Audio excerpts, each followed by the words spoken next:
Numero 11. Or in English, episode 11. Hello, gents. How we doing? Hello. How do? Hello. Bit of stereo for you. So, episode 11, our guest this week is our very talented friend, Mr. Jack Valentine, from previous bands such as Smudge, Tall Trees and Avalon, and also now known for wedding photography. This was a very motivating talk we had, wasn't it? I love this one. This went on quite a bit, as you can see from clicking on this episode. I think it's about 2 hours. It's a lengthy ass one. But you will feel motivated and wanting to do more with your life after it. Worth it. So if you make it through the 2 hours, it's kind of like a lecture, and it gets to the end of it. It's kind of like going to like a, kind of like a lecture. Let's get your notepad out, guys. Get your notepad. It's how to be a more motivated self-being. It is definitely motivate yourself. We go through all his bands, the experiences he's had with each of them, some new stuff. What drives him as a person. Oh, there we go. Nice. Good. Nice, clear, crisp. Dice. Dice. But anyway, if you've got to episode 11 by now, you're probably aware that you can now follow us on all of our social pages at an Earful podcast on Facebook, Twitter, Instagram, YouTube, penis. Fucking hell, trying to be professional. No one comes to this podcast for professionalism. No one. But motivation you can get from this episode. You can get a sprinkle of motivation for free.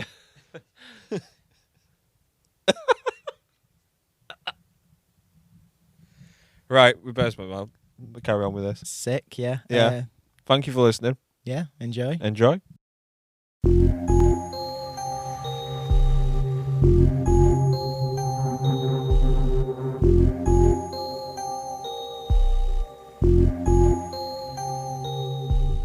There we go. Here we go.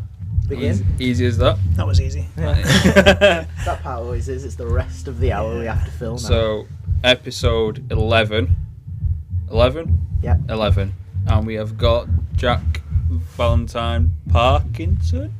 Call it what you want. Call it what you want. Yeah. We've got Jack in. Welcome. Thank you. We've changed locations, haven't we? We're in the Oxford's practice room instead. Yeah. Which is interesting. Yeah. And lots of sound bleeding through the walls. So, let's start with, obviously, you're still in bands. Yes. When did you start being in bands? When did your interest kind of start with that? My first band, I was probably 15, 16. Yeah. So literally half my life ago, I started playing in bands, which is depressing when you say it that way. That came to me on the way here. I realised I was like, what was my first? How old was I? And I was like, wow, literally half my life I played in bands, which is scary. Fell in love with Blink. My dad used to buy dodgy CDs from the guy at the bottom of the street, the top 40. I remember getting the Blink album on that and going like, oh my god. Like, as a kid, obviously, when you hear songs about dogs getting fucked and weird stuff, you obviously just go, oh my god, what is this? I remember like all the small things coming out, but then when it was Take Off Your Pants and Jacket that came out, and I remember putting that on again, and it really sort of sparked me interested a little bit more. And then I think I sort of tiptoed a little bit around sort of like Pure Volume at the time in like MySpace and stuff, and found like Newfound Glory and The Starting Line. And then I'd always been into Oasis as a kid. I think the first album I bought was Oasis. And there's a bunch of us in high school in my form that were always like, oh, we'll make a band and you'll play this and you'll play that. And none of us played an instrument. I think one guy, Martin Parrington, he played drums and he was the only person who actually could play something. The rest of us were just sort of living this daydream about us being in a band. Did you know you could sing by then? I had no idea. Oh, hell no. No, not at all. I think I said I'd sing. Yeah. Because I used to do my whiny Tom DeLonge impression, I think, in math, and that was sort of it. And then, I remember there was a guy called Dan Fisher, who I was in sort of Smudge with, but before that we had a high school band, and he'd always done like the school talent shows, and I remember sort of one RE lesson, paying attention as you do, and I remember asking him and being like, oh, how's your band going? Because I sort of knew he had members and stuff. And he was like, oh no, I'm starting a new one, I just need a singer. And that was it, and I was like, I'll do it. He's like, can you sing? I was like, I don't know, but I'll do it. So I went down to Billinge to Nugent House. I think it's probably gone now. And we literally, I think he basically handed me a handful of songs to learn. So it was New Found Glory, Alistair. I think it might have been a Blink song as well. I think it was Damn It by Blink. And that was it. We literally went in, ran them 3 songs. We wrote our first song ever as a band. And then that was it. He was like, end of practice was like, same time next week. What was the first song called? All I Can Be, which is the worst name ever. And we actually played it for some time, to be honest. We actually sort of carried it through a little bit because it evolved. Because before we were Smudge in college, in high school, we were 6 foot midget. So yeah, exactly. So we went from one shitty name to potentially another shitty name because we always sort of said like if we change band name, what would it be? Because I think we always knew 6 foot midget was never going to last for good reason. And yeah, basically we sort of always like, oh yeah, Smudge, because we always liked them stupid names. I think because of the whole Blink influence and that sort of stuff, we were like, oh, we'll be called Smudge. And obviously when we became Smudge and then we started writing, we actually didn't really write pop punk songs necessarily. Some of our songs were relatively dark, really. We were sort of early adopters of the old emo thing, I think. So we did actually write some quite darkish songs, I guess. And then Smudge just sort of, we never really suited the name, really. It did us proud, it sort of worked. But yeah, we never really sort of, we outgrew the name, definitely. We used to always say we hate the name. Right. So yeah. Was you aware of the Australian alternative band Smudge? No, we weren't actually. In fact, don't think we were for a good while. And obviously, then when things like MySpace came out and you started getting like your Pure Volume account, and you try and put it anywhere you could. I think it was mainly like Last FM when that came out, like a little bit later down the line, that we then sort of were trying to sign up to that, and we realised that someone had already beat us to the registration of it. Oh, and we're like, oh, what's this? And it was the guy from the Lemonheads, I believe. It was his side project. So we're like, well, there's a side project, and they just kind of called it a day for a good 10 years, and then they got back together again. I mean, they did like a little reunion show, and that's the only time when it was sort of like, I think they started trying to grab anything they could put their name to. Because obviously they took some time away from the project. That during that transition, we'd sort of scooped all the names in through like MySpace and Facebook and all that sort of stuff, and then they came out and were like, oh shit, someone's took them all. But we had that problem. I was about to say, I remember when we first started Trapped in Autumn. When we made the band page, it was like 3 months before we actually released anything. And I was like, oh, we're safe, there's no band called Trapped in Autumn. And then when we became public, there was a Kentucky band called Trapped in Autumn. So by the time we went public and we released Conscience was the first song we released, we had this inbox off this Kentucky Trapped in Autumn band going, you fucking stole our band name. It wasn't even like that. It was the most informal way of saying it. It was like redneck style, like, y'all better change your band name. And it was like, what? And it's so weird because like these bands will sort of hound you about band names, and they've got like 500 likes or whatever. You know, it's understandable, I guess, if they've got like thousands and thousands and thousands of page likes. You're not doing yourself any favours by trying to name yourself. It's like me coming tomorrow and saying, let's call the band Paramore. Yeah, you know, you just wouldn't do it. It's this stupid. is a conversation we had a couple of days ago. Is a band spends way too much time concentrating on stuff like the Facebook page, the name of the band, rather than the music that they're writing or trying to make in it. But you were stuck with that name though for like duration as well. You have the songs, they're there. It depends how solid you are. You can change your name. Oh, do you mean before you like? Yeah, like the two. I think bands are too much concentrating on what they're called. Yeah, I know what you mean. The social media side of things, rather than going, are we writing anything decent? Yeah, I think people just try and get that instant curb appeal, the whole fake it till you make it. So it looks the part, but doesn't necessarily mean that it's any good and people aren't connecting to it. So, yeah, that's true. I think with Oxford it came that we did the music side of everything first before we actually then started going, let's think of a name and let's have a shoot. What type of vibe are we going for and stuff like that. I think you need to do that first. I think if it's the opposite way around, if you like look like you've got content, you've not got anything behind you in terms of music, then you're just never going to go anywhere. Yeah, well, at the new project, obviously, we've called it Yesteryears, which we sort of all laughed and joked about because it's like, it suits us because we're no longer kids, we're old, so it's sort of, I guess it is a bit of a look back over what you were, I guess, but it's just, I guess as well, you have to do the search Spotify and is anyone taken it before, and you know, we just thought it's a nice name and a nice ring to it. So it seemed to work. I know as well. It happened to him as well, didn't it? So when they got massive in America, they went to tour and released all their albums around America. Yeah. This was round about when they released Razor Blade Romance. Yeah. And he got over there, realised there was another band called Him. Yeah. And they actually changed all the name to Her. And that's when they reprinted all of the albums to that. Right. And they only did like a couple thousand copies of it. Yeah. And they're like really rare now to get over because they got the rights to the name after that. Yeah. And then changed everything back to Him. Yeah. Which is crazy, isn't it? Yeah. Well, I mean, and some bands just still like in brackets like US at the end and UK at the end. Yeah. That bothers me though when you've got like Attack Attack US and Yes, Attack Attack that was UK. I always got mixed up with that, mate, because I remember there was a song on Guitar Hero by Attack Attack. Yeah. And then I heard another Attack Attack. I was like, that's not the same band. I was like, That's it. You had the proper crabcore Attack Attack from the States, weren't they? And then you had obviously from Wales. Like every band is from Wales. Secretly. Everyone's a sly they Welsh band. have a really good factory over there that just seems to produce the bands Yeah. that seem to do well. For a while they didn't though. It's only recently that they've kind of the Welsh scene has kind of come back onto. It's Skindred. Like I never expected them to be from Wales. No. And, like, I didn't really properly know until I saw them at Download this year. Yeah. And then the Benji came on stage and I was like, what accent is that? I was like, Yeah. he's from Wales. Yeah. Good live band though. Yeah, Very they're amazing. Incredible. Really good for festivals as Yeah. well. They played Leeds Festival when I went last year. Just popped on the Sunday, mainly to watch Panic for my daughter's choice, which is good.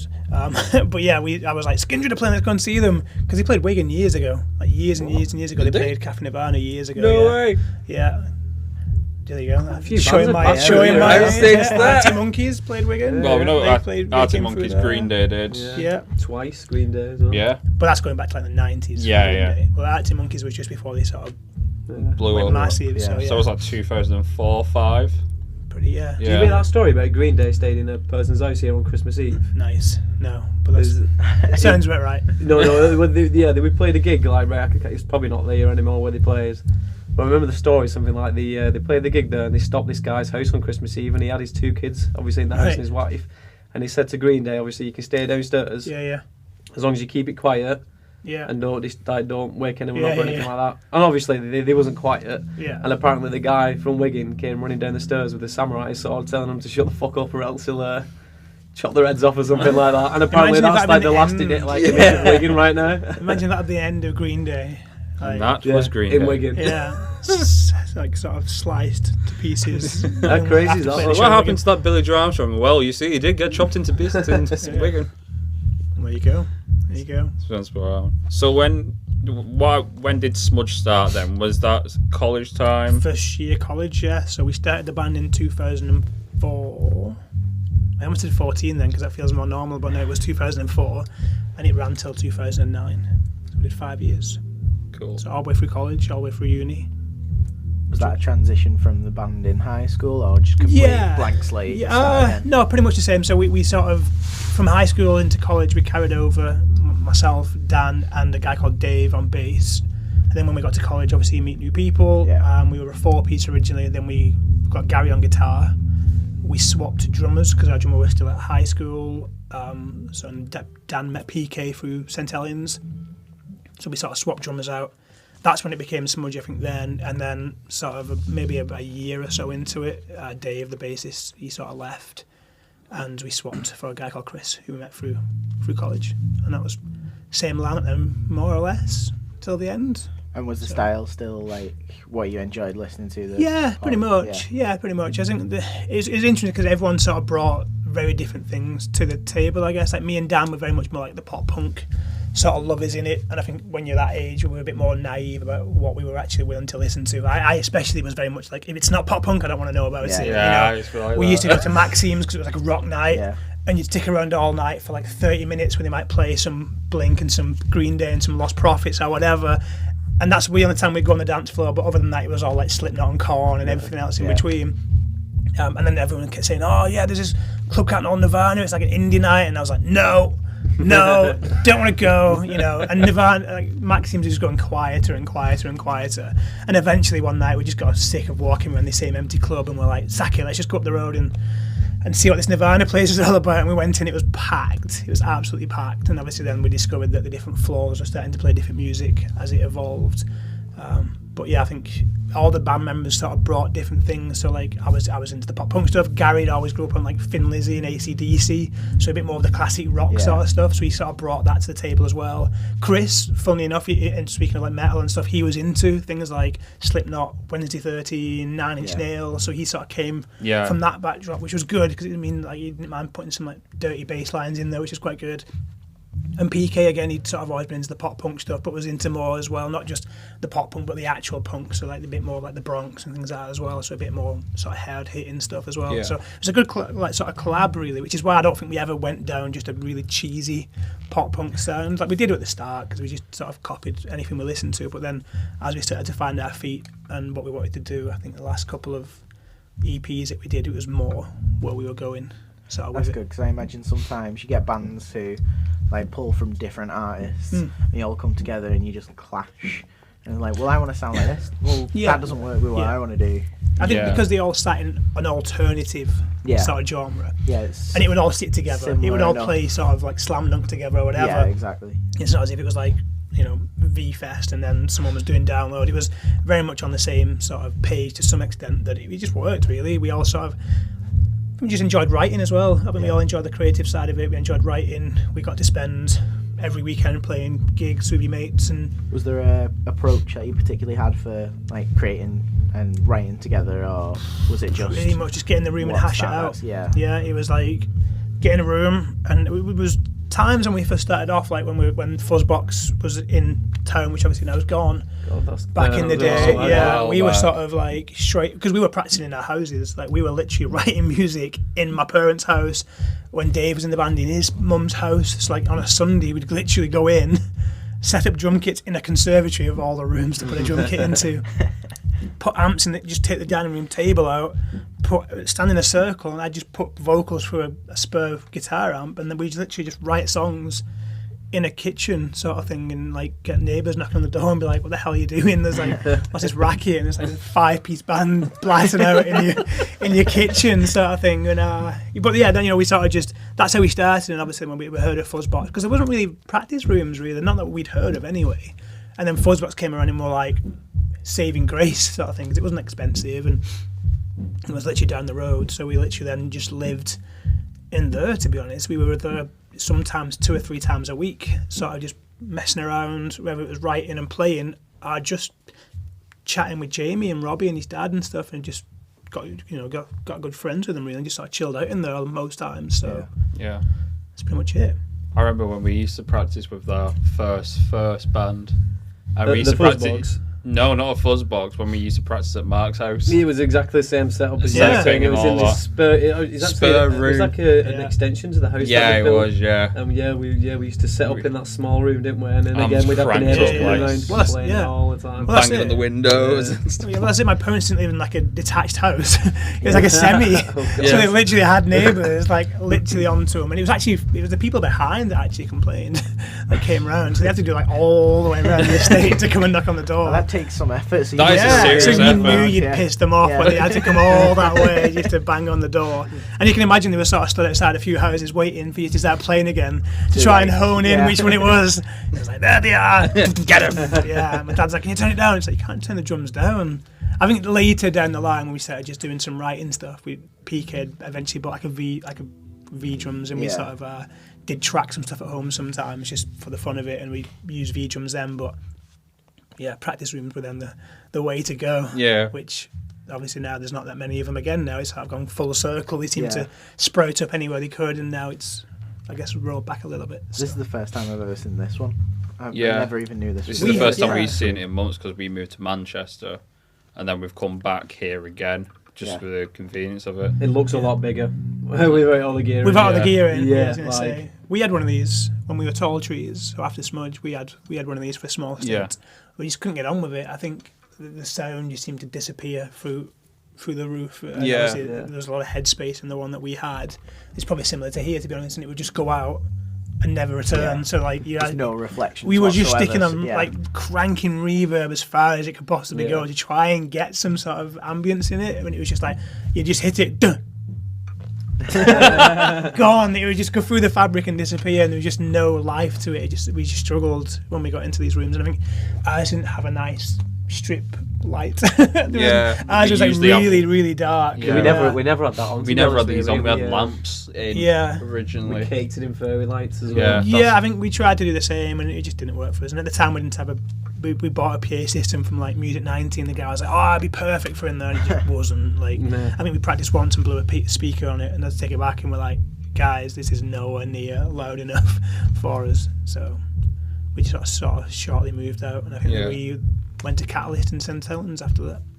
So when did you, like in Smudge, start getting traction? When did you start getting more popular in like the Wigan scene? I'd say it was about 2 years in. Yeah. I think for a good 2 years, we played like everything we could, and obviously then, like 2004, 2005, you could walk down your street and there'd be a gig on. Like it was almost that easy. Yeah. Like when we were in college, we borrowed Dan's. His dad had bought like a 1987 Ford Escort Estate, and it had a trailer attachment on. So we booked as many shows as we could over June and July. I think it was about 26 gigs over 2 months. So we were pretty much out Thursday, Friday, Saturday, pretty much every weekend, and anything in between we could play. And we didn't even go that far.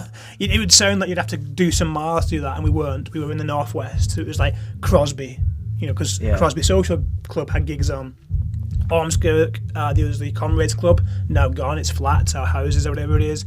You could literally go anywhere and play. Bar Fever was putting on shows in Wigan, and you could just go anywhere and play, and we did. We literally went to like Liverpool, Preston, Manchester, and every little place in between, every little town like Wigan and St Helens you could possibly play in, we just play it. And we just jumped in this little crappy estate car with a trailer on the back. It wasn't even a secure trailer, it had like a canvas top that you had to stretch over the top of the wooden trailer, which basically meant every time we stopped at lights, someone had to look over the back of the car to make sure no one would just lift the canvas up and pinch all your gear.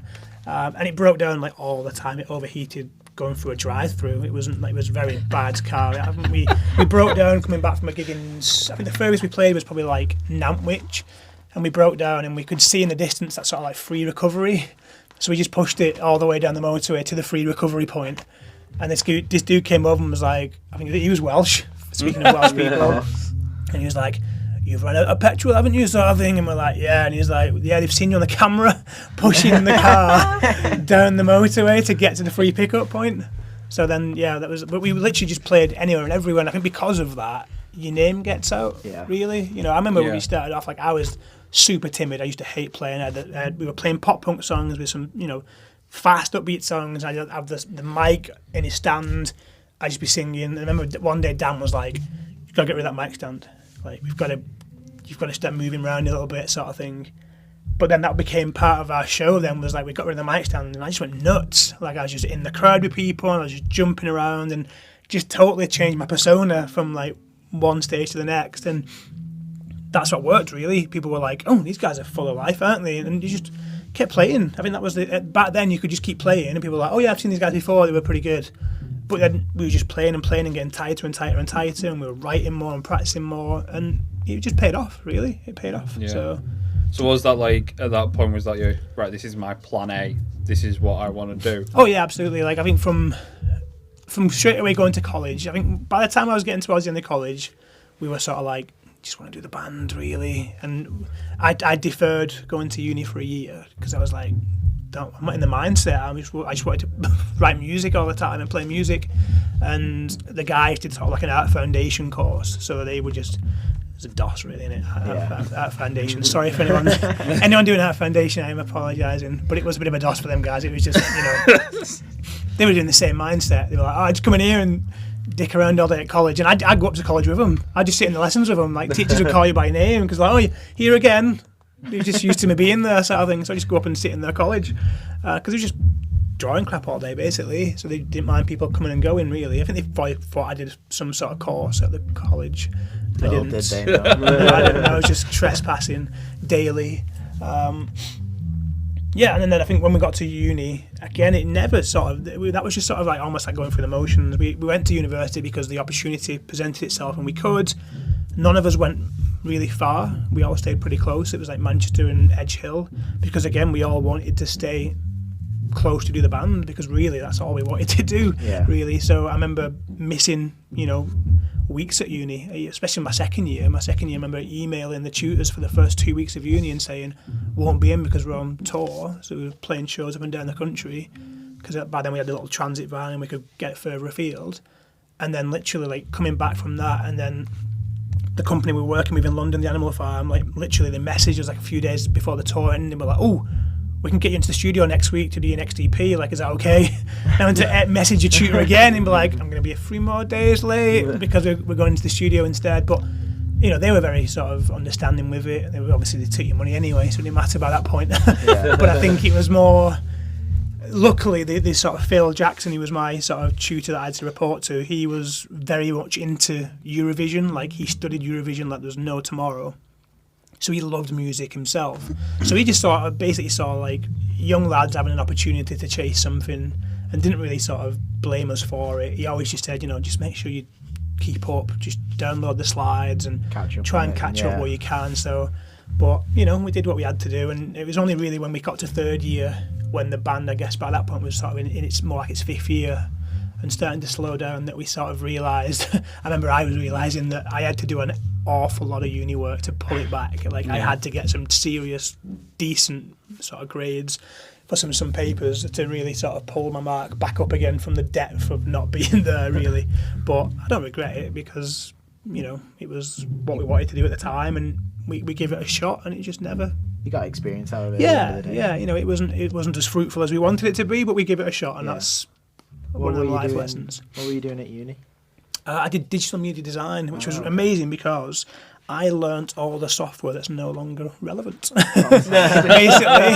So it was like very heavy using sort of like Flash programs. Yeah. And now obviously no one uses Flash because as soon as iPhone started using HTML5, Flash websites were just frowned upon because it weren't mobile compatible, because you obviously need a Flash player, which you couldn't install on your mobile. And I think Android, you sort of could use them, but they were always dead animated and dead sort of finished. And then obviously when people have got like, at the time, like 100 meg of data, it would just chew through it when you open the website up.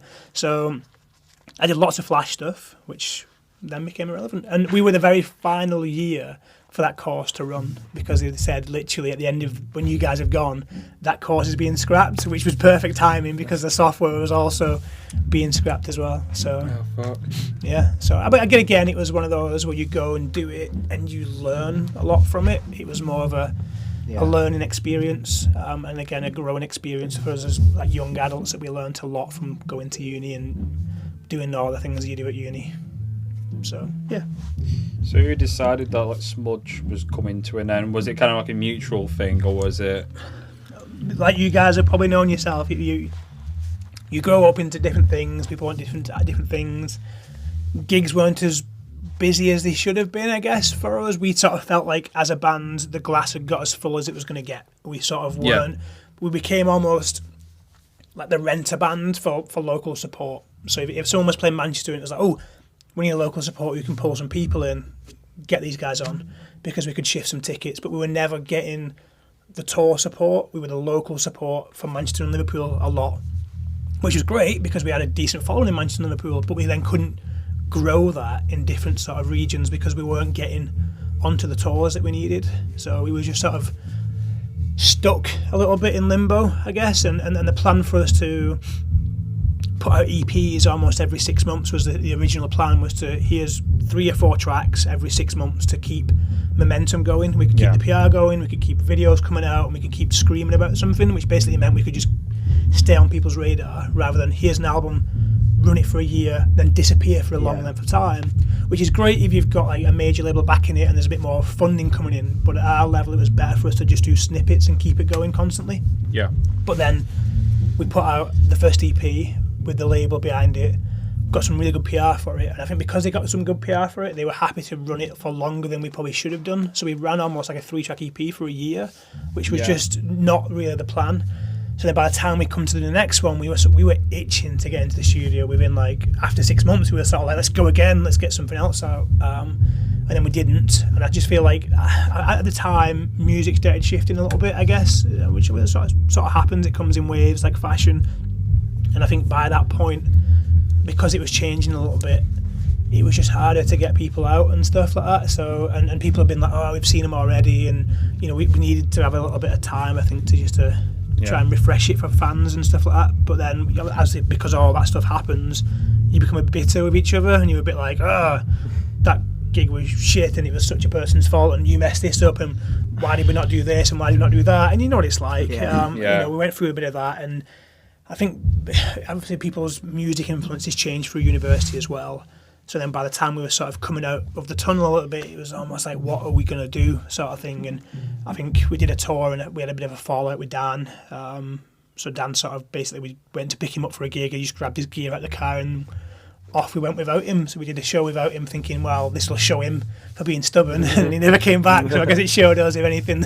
And that's when we sort of, I guess when Dan left, we started toying around the idea of potentially changing the band and its direction a little bit. I remember we played a show in London with Set Your Goals, and we'd sort of introduced like synth bass to the set as opposed to just regular bass. Chris was starting to play synth bass, and yeah, I guess we were just sort of torn with what to do. But then we were ready to commit to doing a new project, which was then going to be Tall Trees. And I think Chris had just sort of decided that as much as the excitement was there to change it, it was just time for him to jump out while we were changing the slate, I guess. Yeah.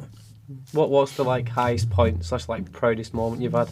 The bands, because I know you got up to playing Taste of Chaos, didn't you? Yeah, we did. Yeah, well, we did that twice. But again, the interesting thing with that was obviously we got that in 2007, and then we also did the year after again in 2008 because we sort of thought we'd not get 2 years in a row, but you know, God loves a tryer, so let's do it anyway. So we uploaded and entered it, and then we won it again. So we were like, great, but that had gone from playing the Apollo to Academy 2.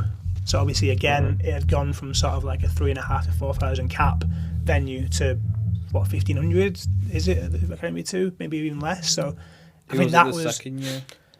We should probably explain the benefit of doing a Taste of Chaos as well for people who don't know.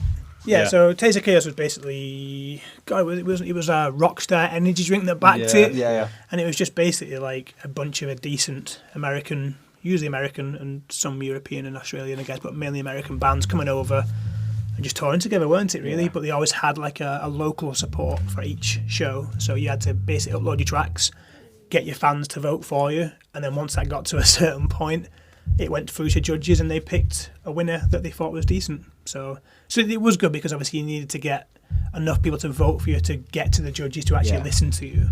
But at least they were then having a good listen and saying, right, okay, well, is this worthwhile putting on? Because they didn't want to put some like shitty band on opening up because obviously it would just drag the whole calibre of the night down. Yeah. What bands were there that you played with? The first one was Rise Against, The Used, The Blackout, Aiden, the Gallows. You got all these cool band names and then fucking Smudge. Smudge opening up, baby. Yeah, so that was when we were definitely looking at the name and going, we were on this poster with all these cool bands, and it was just Smudge on the bottom. So you say that, but when I heard the name of the band, I was like, that sounds like a good name for a band. Yeah, see, that's weird because I remember it's a perspective thing. Well, yeah, Villy from the Animal Farm, he always sort of saw it as like this grungy sort of like, Smudge, like an oil sort of spill or some spray paint or whatever, and we were like, nah man, we keep getting people messaging us going, my cat's called Smudge. And then that's when you really got to question it and go, really? Is Smudge? Take a cool factor down it just a sort of little, knocked it down a peg or two. And even now when people are still like, oh, you like, mention like playing in bands or whatever, and people ask about what you've been up to over the years and stuff, and you tell them, oh, what was your band called? And you have to sort of like, Smudge. sort of say it into the palm of your hands. But again, people still go, oh yeah, a cat called Smudge. Well, there you go. At least you had people probably spelling it right though. We had fucking knobheads with our band names. We had the Fifth Root, which was the Fifth Rooty. The Fifth Root with an E on the end of it, but it wasn't root as in where we spelt it like R-O-O-T. It was root as in the road route. Okay, yeah. And then we had Trapped in Autumn, which still, I don't know why we called it that because most people can't spell autumn. Yeah. And it was just like, what's your band name from? Yeah. From being in that band. Yeah. It's like, how do I put the email in again? I was just like, oh shit, I spelt it wrong again. For the fourth time. Oh shit, I'm locked out. Oh, cool. Yeah. So then Oxbloods is, and then we've got one where we still have can't. problems with Oxbloods though. Yeah. Like, What's the issues? what people called us now? Oh shit! What was the one at the Deaf Institute gig? What got us? It was like something like ox broth or something like that. Like it must have been like Sounds autocorrect. like a gravy. It must have been. Oh, that was it. Oxtails. Oxtails. Oxtails. That's what it was. Yeah, Oxtails. they've definitely just named you after a tin of soup. Yeah, absolutely. To be honest. And then when you try, because of our northern accents, you try and pronounce Oxbloods, you have to like proper pronunciate the S. Oh yeah, absolutely. Yeah. Because then they're like, what? Oxbloods. Yeah. That's the harshest thing about coming from the north is the benefit is no one's cat is called Oxbloods. there you go. That'd be the most metal cat ever. Yeah, no one's cat's got Oxbloods. Yeah, no, Yeah, not at I'm all. hoping Yesteryears is a little safer as well. But we'll see. Yesteryears. Yeah, no one's going to call the cat that, so we might be all right with this one. So did you make friends with any one of them bands from Taste of Chaos? Did you chat to anyone? To be honest, we didn't see anyone at all, to be honest. Really? No, sorry, tell a lie. We saw the Blackout guys because they were sort of, in terms of sound check, it was sort of rolling backwards. And luckily we did get to sound check. And then we discovered during our sound check that our guitar leads weren't long enough because we'd never played such a big stage. Oh wow! So normally with most places you'd sort of do the whole stack kits in front of kits and this, the stage would just shrink. Well, this was almost like, no, here's a kit on a rider that everyone uses. It was just pretty much the same kit, I think, for the whole tour. I'm not sure it was branded with like Rockstar and everything else. It was just because it was such a brand heavy tour. Yeah. That's how they were made. I think a lot of the stuff had to stay on because it was like, this is what you use because it's part of the branding. So I think we got the full stage, I believe. But then obviously when you've got such a deep stage and your amps are pretty far behind you, it was like, 2-3 meter lead just isn't going to cut it. So I remember we had to ask the guys, and I was like, do you mind if we use your leads? Because otherwise you'd be like stood like in front of your amp, miles away from the edge. I was fine because to yourself. I was fine because obviously the vocal mics were at the front anyway. But obviously them guys were like, can we use your leads? And luckily they weren't bothered. They sort of laughed about it because I think they knew where we were coming from. And it's the same with like when we were getting changed. Obviously we rocked up wearing whatever we wanted, and then we'd get changed before the show. We didn't get a backstage room, obviously, so we just got changed wherever we were. Yeah. I think it's just behind this curtain. And it was the bassist from The Used who walked past and in his worst English accent was like, "You right, gents?" sort of thing. and he basically just was like, looked at us all and just went, "We've all been there. This is where it starts." And obviously, we just got to be just like got to keep it going. Yeah, absolutely. We were just just all like, it was just as simple as that. He didn't stick around to chat. Yeah. He just basically went, "Right, chaps," looked at us all and was like, "This is how it starts." And off he went. But that was enough for us to be like, "Get the fuck in." We're like, "Let's do this." No pants on. Yes! Oh, yeah. So I remember for the Taste of Chaos, we'd opted to play a shorter set. Rather than playing as soon as the doors opened and playing to no one as it gets busier. Yeah. The guy said, if you want to just shave 10 minutes off it, whatever you want to shave off, let the room fill up and then go out, you can do. So I think we only played like 20 minutes. So we did like 5 songs, but it was literally just to let it fill up. Got on stage, no lights on, stood around waiting, like, come on, someone's going to give us a sign to start playing. And it was luckily the guy at the side of the stage and our friend Phil who got to come with us, he was like, "PK, play!" Just started like, yelling, and all we heard was like, "PK, just count 1, 2." And as soon as he hit front of the house, we were like so on it, just poof, all the lights came up. Yeah, wow. there's a YouTube. We got it on YouTube. You can actually watch it on Oh. YouTube. It's all still on YouTube. I think Phil, both our friends, Phil, it was Phil Gunnell and our Phil Rigby, probably hate the footage because there's a bit at the start before we're loading in and like everyone's dancing like idiots and all sorts of stuff. So they probably want to see that disappear. But it is still on YouTube to watch. But yeah, you can just see us like stood around waiting, and it's only when you hear PK count 4 and hit the snare that all the lights come on. It was just packed from like front to back. It was like incredible. So yeah, that was good. How was that feeling overall? Because obviously you've gone to such a huge one, and how did it compare to the year after? I mean, obviously the year after was definitely different. You could tell by then anyway. The music scene was just changing a little bit and transitioning a little bit. And I think when we played it, we always sort of said like, our aim now is to play this again for ourselves. That was always what we sort of used then as a bit of as a sort of measure, with our little target we set ourselves. And obviously it was quite a big target, but we just used it as let's try and get to this point again, but off our own backs and for our own off our own merit. Year after, the lineup was then a little bit heavier, I guess, because The Used, yes, they're relatively heavyish, but they've got some sort of softer songs. But then the year after, it was like Store of the Year, Atreyu, As I Lay Dying. There's a band called, I think they're called Mucker, I think they're from Japan.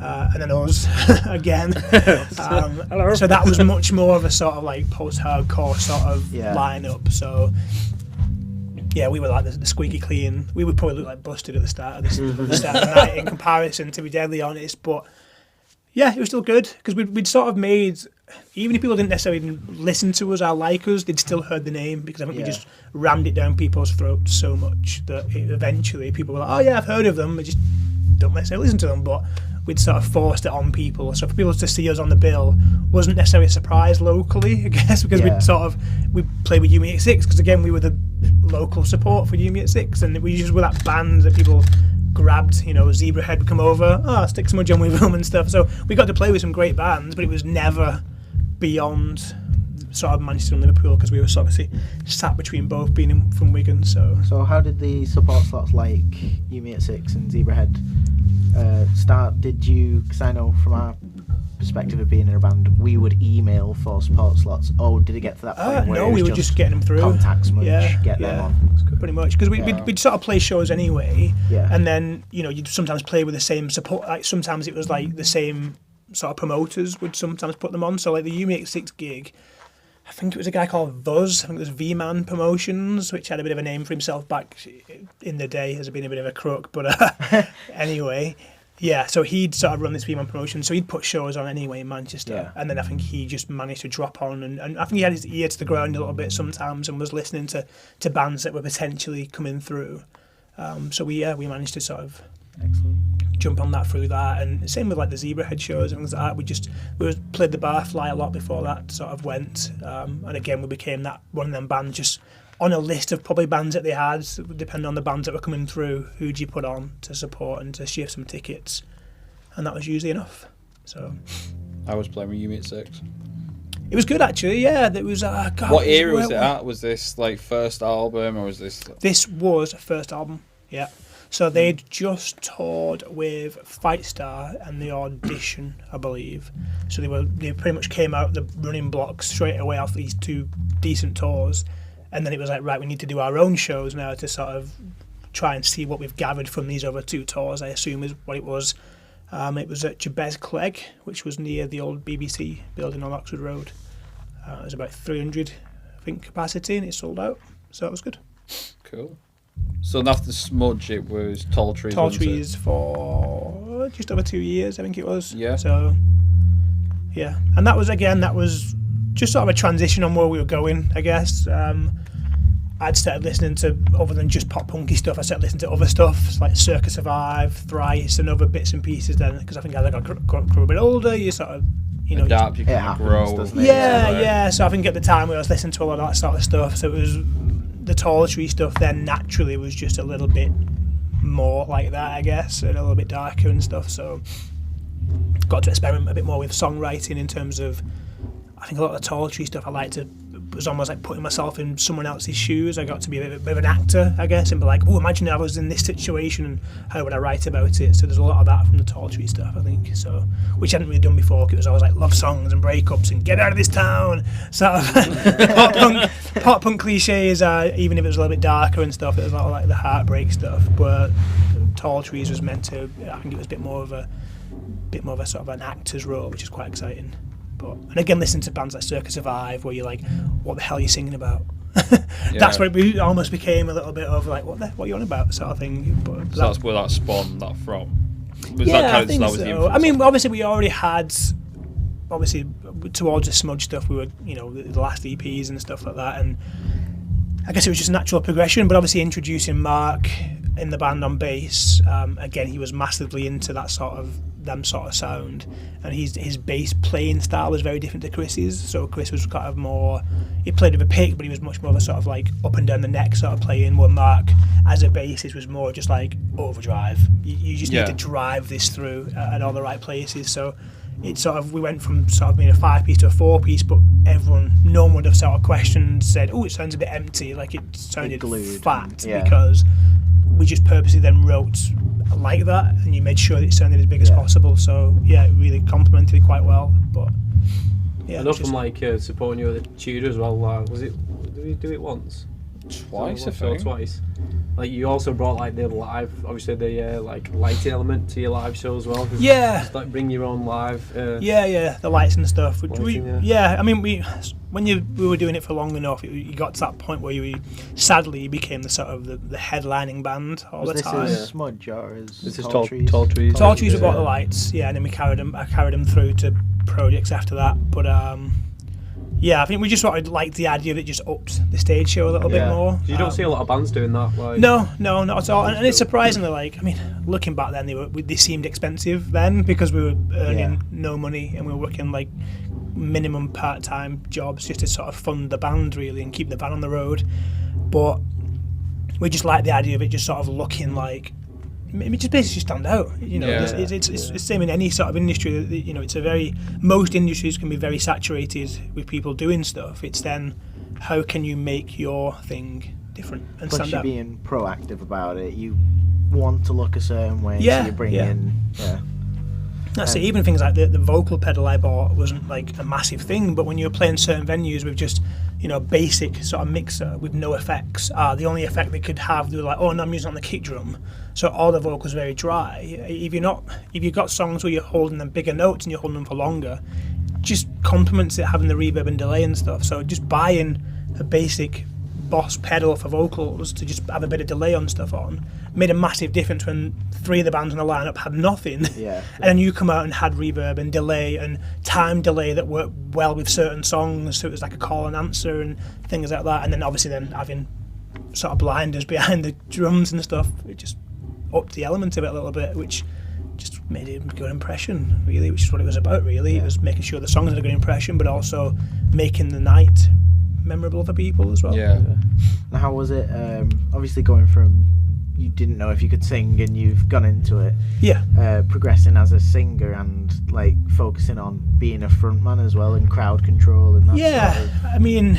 I'm dying to play a show now to see how I do it now, I guess. You have an itch for it and... I'm itching to do it, but also just, am I still that same 18-year-old lad full of energy who can run around? Probably not. I'd be like having a heart attack for one thing. But it's just sort of one of them things where if it's natural, it should look it.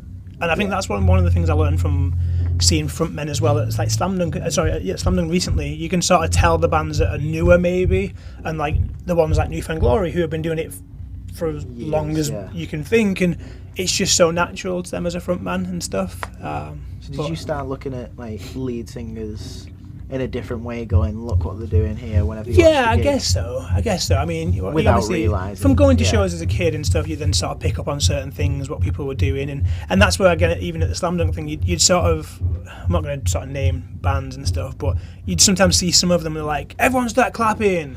And then like the song would kick in, it just didn't warrant it. But it's almost like you've almost said, we've got to do that because it's what bands do. But it's not natural, it's almost forced, it's a little bit too try hard, and I think that's, I guess that's what I probably started off as when we took the mic stand away and I was throwing myself around to these pop punk songs that probably didn't need me to be so wild, I guess, but it was just like, you were excited and full of energy and nervous and you just did it anyway. You have that enthusiasm.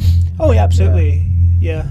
Do you think when a band doesn't just do the generic, come on everyone start clapping in time and there's always people off and stuff, it's, to me, I've seen bands do something completely different. So we caught Skin Dread at Download, phenomenal at getting everyone involved. I caught Frank Carter at Slam Dunk and he was immediately in the crowd getting everyone involved. And because it's so different, it just caught my eye, and now it's like, that's a band definitely worth watching. I think sort of fronting it, there's got to be a level of persona.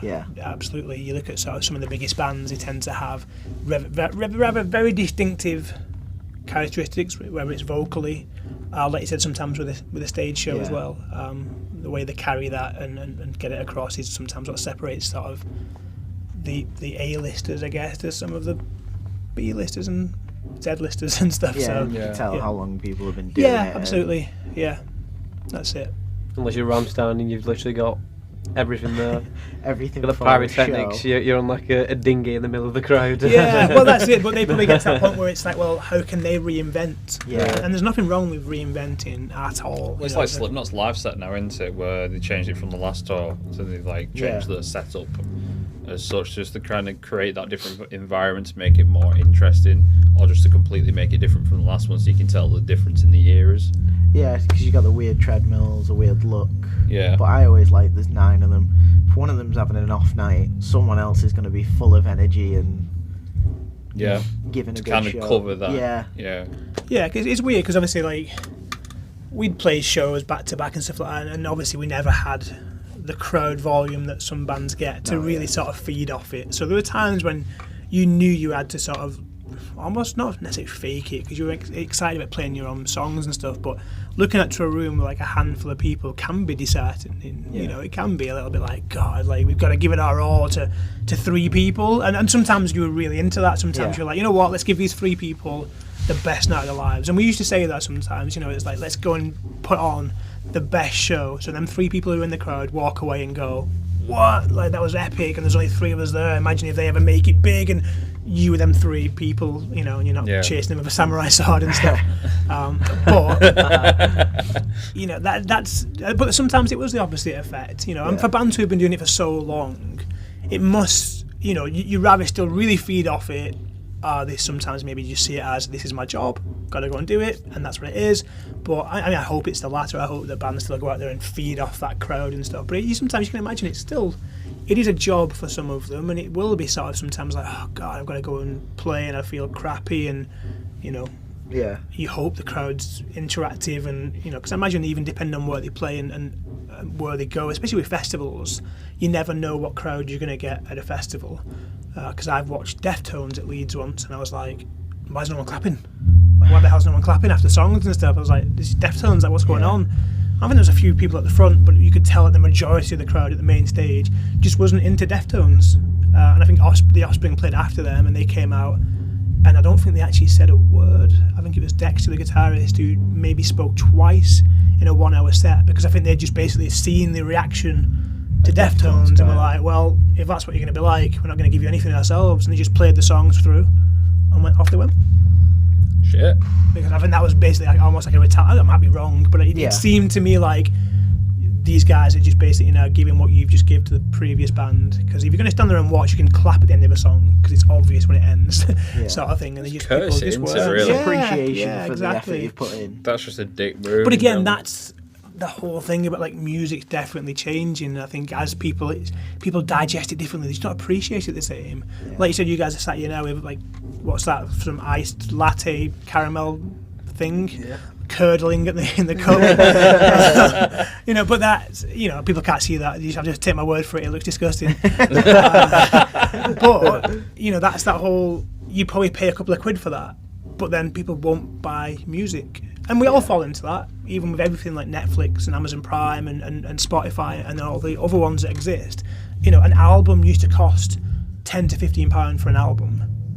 Yet you can get an entire library of infinite music for £10 a month. Yeah. And even then people are like, oh, I want family because I can split it with 6 people and be even more of a cheapskate. And it's just, you got to think, well, what's that doing for the artist, sort of thing. Get that sweet 0.03p per stream. Yeah, exactly. The artist sees nothing, but the issue and is Spotify on about cutting that as well, aren't they? Yeah, fuck off. So a lot of people. Didn't one of them say they paid too much and they want the money back? Yeah, they said they'd overpaid people and they're like artists and stuff, so they want money back off. A lot of people are pushing for people to use Apple Music or some other. Usually pay slightly more, but it's still not enough. But it never has been. But think Apple's more generous, which is surprising for me to say. Lon is very biased against Apple, so yeah. But once you give something away for free, like what happened with Napster and online, it's hard to then justify to the general public. There's value to this, and I think it's only musicians or people who've been in that situation that see it. Same's happening with like writing now, isn't it? You go online to any. Are you taking a photo of the curdled coffee? Yeah, just so then everyone can get context of it when we post this episode online. Nice. It's like you go onto a website now, a basic article or journal, newspaper, and it'll ask you to support it monthly because people are just getting it for free online and no one's appreciating journalism. It's the exact same. Yeah. Most whole thing of that you have to sign up to the Telegraph now online to be able to read their articles, which is insane for a newspaper. But someone deserves that money. Someone's put effort in. Someone's writing it. They've got to pay the bills somehow. And even like you go on to even little sites like Wigan Today, and everyone complains, going, "Oh, and I go on, there's a survey comes up," and it's like, because they get money for doing that survey. Which, if you take the time to do it, then that's how that article exists. So the page that you've liked and think, "Oh, this is worthwhile," only exists because it needs to make money. People have got to put money on the table. So, and I think sometimes, especially when you're younger, you sometimes just think, forget that. And as you get older and you start earning money, you start to appreciate value and things a little bit more as well. And it definitely plays a role in it all. But times are definitely changing with everything, with music. Culture has shifted massively. You get all people, like you said, people are willing to go and pay money for. I always sort of see it as it's very much become an instant society, but also a glorified society where we want to post things to our stories and to our news feed to show people the material things that we've got. And we're willing to pay money for that. People will go to Revolution over any other bar because they can go and get a fancy-looking cocktail which looks better on Instagram than it does anywhere else. But pubs, where it's cheaper to go out and buy a pint in a pub, are shutting left, right and centre because it doesn't have the same cosmetic appeal. Yeah, it doesn't have the same sort of like, look how cool this looks. So you can go and open a bar now and use industrial lights and wood and steel and all that sort of stuff, and it looks cool. So people will go and pay over the odds for a pint in there and not question it. Yeah, if you go into a pub where it's like swirly carpets and crappy curtains and it's like, oh, it's not as cool in here, for your pictures especially, it's suddenly, I ain't buying a pint in that place. But it's weird because people are willing to pay. Yeah. So you look on King Street and the only bar that survived, and yes, it's a chain, but we've had chains on King Street before. You know, we had Walkabout and Chicago Rock and other ones that have been, big chains, have gone and moved out because they haven't been making the money. And Revolution still stood the test of time because it still appeals to those that just want to go in somewhere nice, and there's nothing wrong with that. But it's sort of interesting that people are willing to pay for certain things and then not for others. Yeah, it's very true. But this is one of the pet peeves of mine. Actually, I know we're not on the topic at the moment. Maybe that's a good segue into pet peeves, man. Yeah. I think we've got a good chunk coming towards pet peeves at the end of this episode. So to start the pet peeves off, right? This is one thing. Like, again, following on with like the social media and like aesthetic type of things, where people go to, like, I see people on my Instagram, right, and Facebook, who can't afford to go to these places. Somehow gone there. Yeah. Just to take as many photos as they can of it, it's crazy. Like, not to enjoy it, or the fact that they not paid to enjoy it. Yeah, it's just constant. Like, this cocktail, take a photo of the food. It's like, fucking hell, mate. We know you're at a tattoo in Manchester, but fucking hell, like. You know what I mean? Like, it's true. You see videos all the time, don't you, where people say, "Oh yeah, there's a DJ playing in the beef," and I think someone showed that video where there's just like a sea of people just walking around with their phones on Snapchat, just grabbing those 15-second clips because it's almost like, and the whole hashtag of "living my perfect life" or whatever if that's the right one. Living your best life. That's the one. Showing my age with like whatever the hell I said. Fuck off. But that's just it. That is because it's not. You're not living it. You're just creating it. It doesn't necessarily exist per se. I live near the Lean Kitchen, the healthy eating place in Pemberton, and I go past it all the time. And then you can just see the cars that are stacked in front. Range Rovers, Audis, Mercedes, and there's young lads coming out of there in the early 20s, and you think you're just leasing money because it looks the shit. Yeah. You don't own the car. You can probably hardly afford to put fuel in it every month. You're still living at home, most likely. I might be wrong. There might be some of them which are successful young people. That's fair enough. But I think there's a big thing about just having the latest shit. And I saw that when I worked in the phone shop. People coming in who would, you need new trainers before you go and get yourself an iPhone pissing 11 or whatever it is you want. Yeah. But they'll try it, and it's like, have you got enough money in the bank to pay the first month? No. How much is in your bank? Like a couple of pence. It's like, what are you doing trying to take a phone out on contract that's going to cost you £40-50 a month, plus bells and whistles, just because it looks the part? I had that the other day where someone came in, they were like, what's the most recent iPhone? I was like, XS Max. And then I showed them the prices, and it was coming up like £76 a month or something for what they use the phone for. And I went, that's what it is. And she went, right, okay. And I went, are you sure? And he went, well, it's going to have to be. It does not have to be. Wow. No. It does not have to be. You do not need to pay for a £1,300 phone.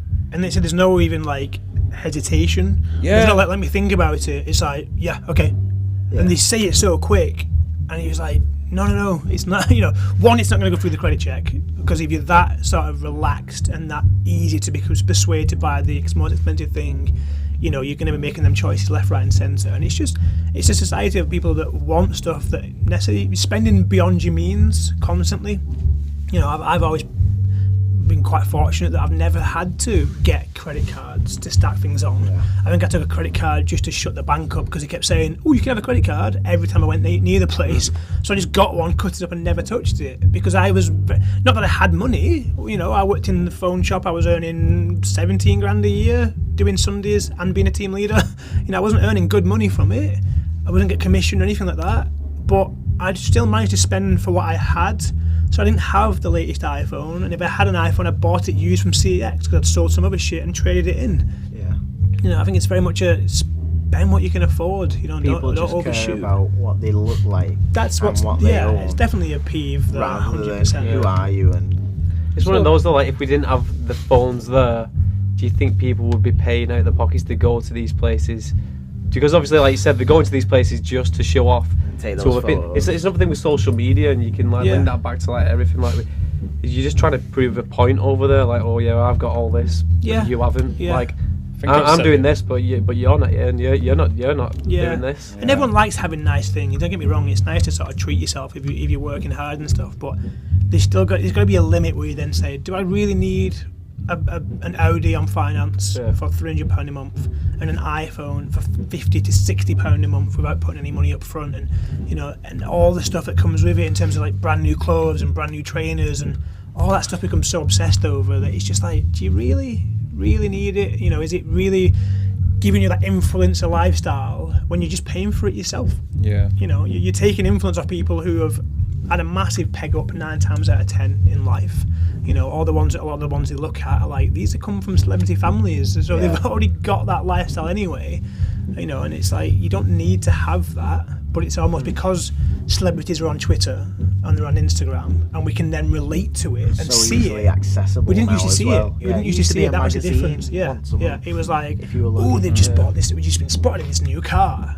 And football players would go and buy it, and people could sort of copy it to some extent. But now, because you've got things like leasing and payday loans and everything else, it just sucks people into living like you said. The interest on Quickwid.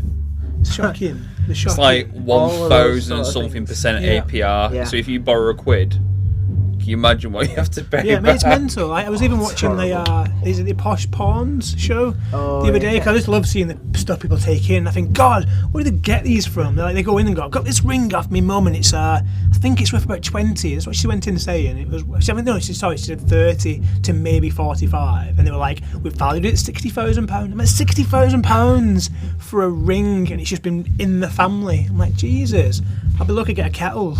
You know what I mean? I'm like, jeez. I got his kettle off my mum and dad. It might be vintage. No, it's not. It's Russell Hobbs. It's from last week.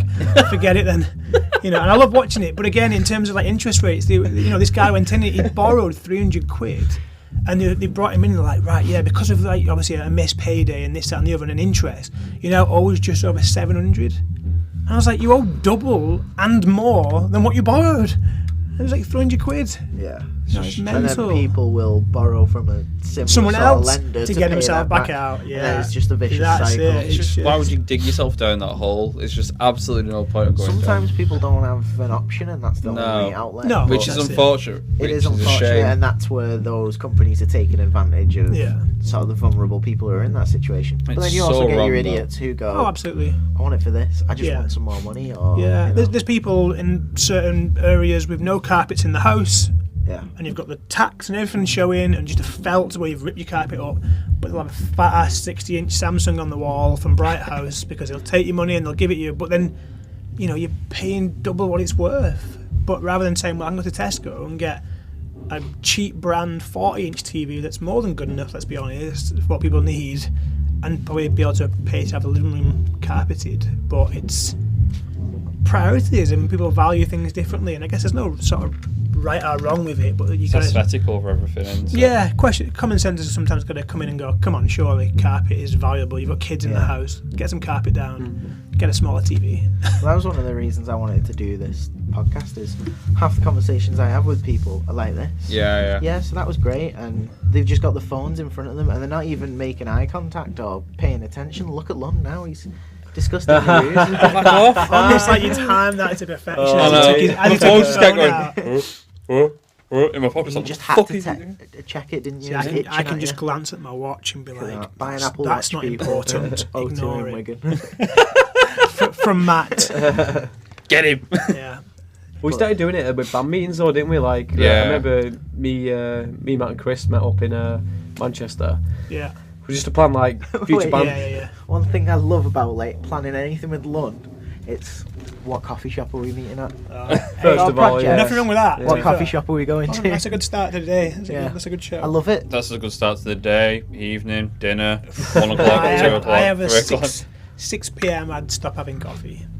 I'm sad. I can get to 10 and I can be like, Show off. I will sleep okay. Oh god. If I lie down now. No. Like to Laura, be like, oh, do you want one? She'd be like, no. I think Bet it's you're always I the think- first one to shit though in the morning, aren't you? Yeah, I think as a social experiment, you should try not having caffeine for a week and see what happens to you. I think I'd be really ill. It's Like horrible. I've done it. It's horrible. You wake up with the worst headaches. You're like, what is going on? I did it for a day at work and I didn't speak to anyone. Yeah, I spoke to one of your old Love it. managers and they were saying like at one point in the morning like, Lon, just go and get a coffee because you were that irritable. They're like, just go and get one. We do become Here's money. dependent on chemicals, You don't should we? actually do that and keep a journal of it for a week. You won't see me keep for a a track month. of it on the podcast. Yeah. See how you That'd get be on. good. Like a daily podcast, Yeah. a daily visit. I think we increase some posts. You can call it, Matt's decline. Lun's diary. Yeah, I like the idea of Lun's diary, but die being the word die.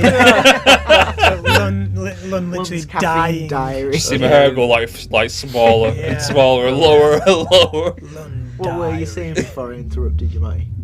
Yeah, no, we all met up in. We went to, I think it was like a Peaky Blinders bar or something. Yeah, it was in Peaky Manchester. Blinders, wasn't it? And Peaky Blinders. we were just trying to plan like band stuff and like Yeah. you know like, what we're gonna do for music videos Yeah, and stuff yeah. like that. And we was talking to you, but it was on our phones, and I was like, lads, it was like, what are we doing? It's like, Yeah. should we just make a pact now? Just put our phones away for like the Yeah. rest of like today. Yeah. And if someone gets the phone out, they're getting a slap.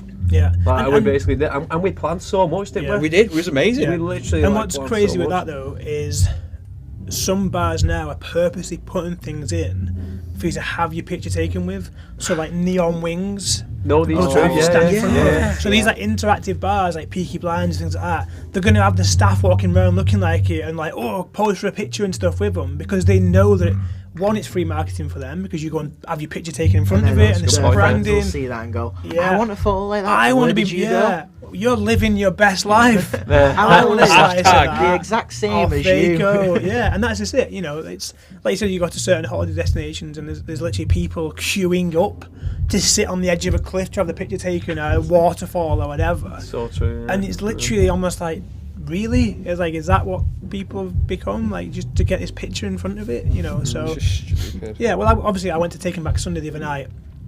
Went with Emma and Shannon. Reference, that's Emma's my wife. Shannon is my daughter. And she actually said, I'm going to make when I went to such another gig, she went watching somewhere else at the Deaf Institute, which obviously much smaller. I didn't take her to that one. She went with her friends, and she said, "Oh yeah, because we were all towards the front sort of thing. We just left our phones away. It was really good because we were just in the moment with it."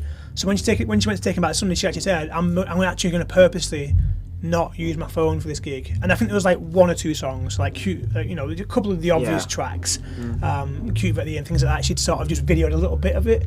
Where when I took her watching like Paramore and things like that in the past, she'd be like literally videoing like clips of every single song. Where now it was just like, oh, I like this one, boom, and that was it. Like a little clip, done. I think she maybe took it like 2 or 3 times in an hour and a half set, which was a lot less than What's she the would. right way of Yeah, because she fixing straight things? away was like, God, no, you know what? Maybe there's a shift. Maybe we're going to suddenly start tipping the scales.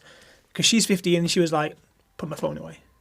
And I was like, yes, like, get in sort of thing. You see it. You see the logic. Because it's I mean, we do spend too much time on it, and like sometimes I'm sit there and scroll through, and I'm like, what am I doing? Yeah. Like, what am I scrolling through this for? I could literally be learning another language, for God's sake. I'd put into some use, something beneficial, and scrolling through and seeing people's food and stuff. It's pointless. I've been checking screen time on mine, where it'll tell you exactly how often you're on there.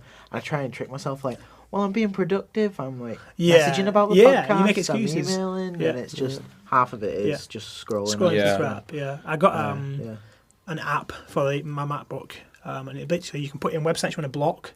So I'll purposely put in things like Facebook and things like that, and just hit block, and it just blocks it for 2 hours, and I can literally smash through work.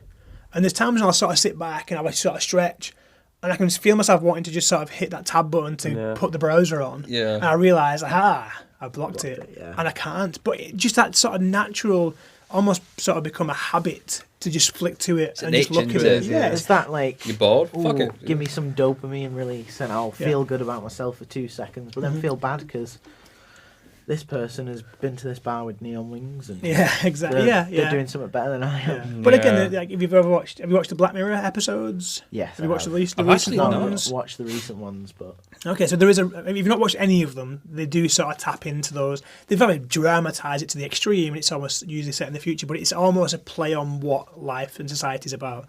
And one of the latest ones is about an app, and the guy sort of who invents it, he sort of managed to get him on the phone. He just says, there's a whole team designed based on sort of basically getting people to spend more time on the app. So it's an analytic team who sit there and say, how can we get people to be on this app more? What can we put into it? Whether it's reminders, adding stories to Facebook that was never there before, and all that sort of stuff that basically just brings people into it. And people, that's their job, is to say, how can we get people to spend more time on this app than you do already, which is already, for most people, way too much time. Yeah. And that's just, it's a very good program. And sometimes I said to myself the other day, I'd love to just take my SIM card out and put it in a crappy phone for a day. There's some people that do that, isn't there? Yeah, just because you sometimes tap it and go, it's there, and then you realise, because there's nothing on it, I mean, it has Snake on it, you're gutted because you'll be on it all the time. But if it's not got Snake on it, you might just be like, oh, I can't do anything on that. So if it's an emergency, I can be reached. Otherwise, you wouldn't need it. And I think if it wasn't for the fact that I'm running my own business, I would genuinely be like, oh, but it's nice just to switch that off. I've always said that if we didn't have banned stuff or anything else like that, I'd happily get rid of it. Yeah, no, I'm the same with Facebook. It's just like I love going on Instagram every so often because it's a lot more different. But it's turning into the same thing because it's owned by the same people. They know that they've got you by the bollocks. You tell yourself, going, Facebook's terrible. They don't know what they're on about, and you're like, they own Instagram. It's people post on Facebook more. It's just like, got you by the bollocks now. Where like if you post something and then on Instagram, it'll then go, do you want to tag this person? Yeah. And relate to the Facebook account. It's like, fuck, they know. Yeah. They know everything. Well, it's like promoting this podcast. We can't, on Instagram, you can't select Twitter without linking a Facebook page, and that's one of the only reasons we made a Facebook page for it. Yeah. The limitations of it's annoying, but it's an unfortunate truth. So, reverting back to before pet peeves, have you got one more? We do. He's going to have a peeve. I need a second. There we go. Right, so going away from pet peeves, we'll probably come back to it later about some other fucking Most topic. likely. No doubt knowing us. When did you sort of know that music wasn't going to be the plan A anymore? And then having that transition into kind of going into the photography world? I guess it was sort of end of Tall Trees. I remember we played a show on King Street. What was a beef bar, I think it was. No, maybe not. Oh, maybe, no, it was the Hub, sorry. Yeah. It was the Hub, charity gig. Place was pretty busy. And then they then said by 10 o'clock, any under 18s had to leave, which left about 5 people in the room. Because it was mainly like a big push through the school and stuff I think that was involved in. So then the place pretty much emptied and we played to practically no one. After having been there most of the night, we should have actually been on about 9:30. I think we were actually meant to be the last band on. And they were like, that's fine because curfew's at 10 for under 18s. We're like, great. And like sound guy was an hour late, everything just, and it was like kids doing the sound, they couldn't do the sound very well, so it took them forever. So the whole night just ran and ran and ran. And by the time we went on, I remember we were just sitting in the back of the smokers area outside going, is this it? Like, is this literally what we're going to be doing? Like, every weekend, giving up our time just to play? Because that's what it got. It got to that sort of time, I think, and that's that point where the music scene was changing. I think a lot of us just sort of said that was it, really, for Tall Trees. I think Mark and PK wanted out because PK started wasn't in the band at the start. Then he sort of left. We got Scott in, and then Scott sort of left because we were trying to push it as much as we could, which is totally fine. And then PK came back, and then we did a few months, and we just realised it just wasn't going to happen. So then after that, I think I'd sort of been with Emma for numerous of years, and we wanted to sort of look at our own place. And I think as soon as we started saying, let's look at getting a house and doing this and the other, we had to realise, well, you needed money. Money had to come from somewhere for that. I'd left university for long enough to start saying, well, I was working part-time in the phone shop, but wasn't doing full-time hours. And it was a matter of, like, the offering me the job. Like, the manager's sort of saying to me, there's going to be an opening, I want you to have it, sort of thing. And I think it just everything just seemed to leapfrog at the right time for me to say, okay, let's give that a go. So I never said I didn't want to play music, but it was, I'm going to get a full-time job and music will become a hobby. It will no longer become a career potential path. And that was tough to admit, really, but we tried it, especially with Smudge. We said, we gave it a lot with that. We tried again with Tall Trees, but the music scene had changed. Our sound was different. Maybe it didn't appeal to kids as much, and that was where a bigger the audience was that we needed.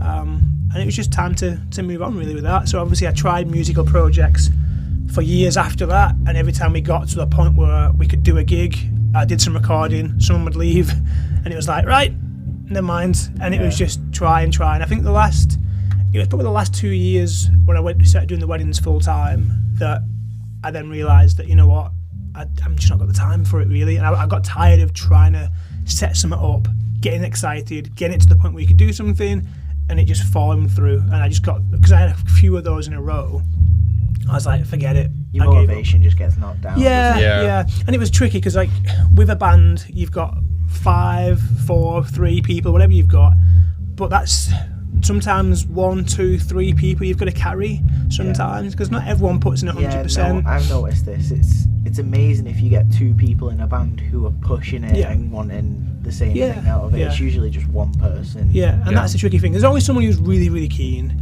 but you need people to still be at a level where they're willing to do stuff and enough of it, and you're not having to drag people out. Like, if people, you have to carry the weight all the time, it just doesn't work that way. And then that's when I transitioned to then saying, right, I'm going to shoot weddings for a living. There's no one else on my side then to hold me back. The only person that held me back was myself. And as soon as I started getting momentum going, great. There's nothing stopping me. How did that begin for you? And what led you to that? Well, you get your student loan and you go, what do I spend this on? And you go, I know what I'll do. I get a laptop and anything else you can spend money on. So there's a guy who used to put shows on in Nantwich. He was selling it. I was like, I've got my student loan. I'll have that camera.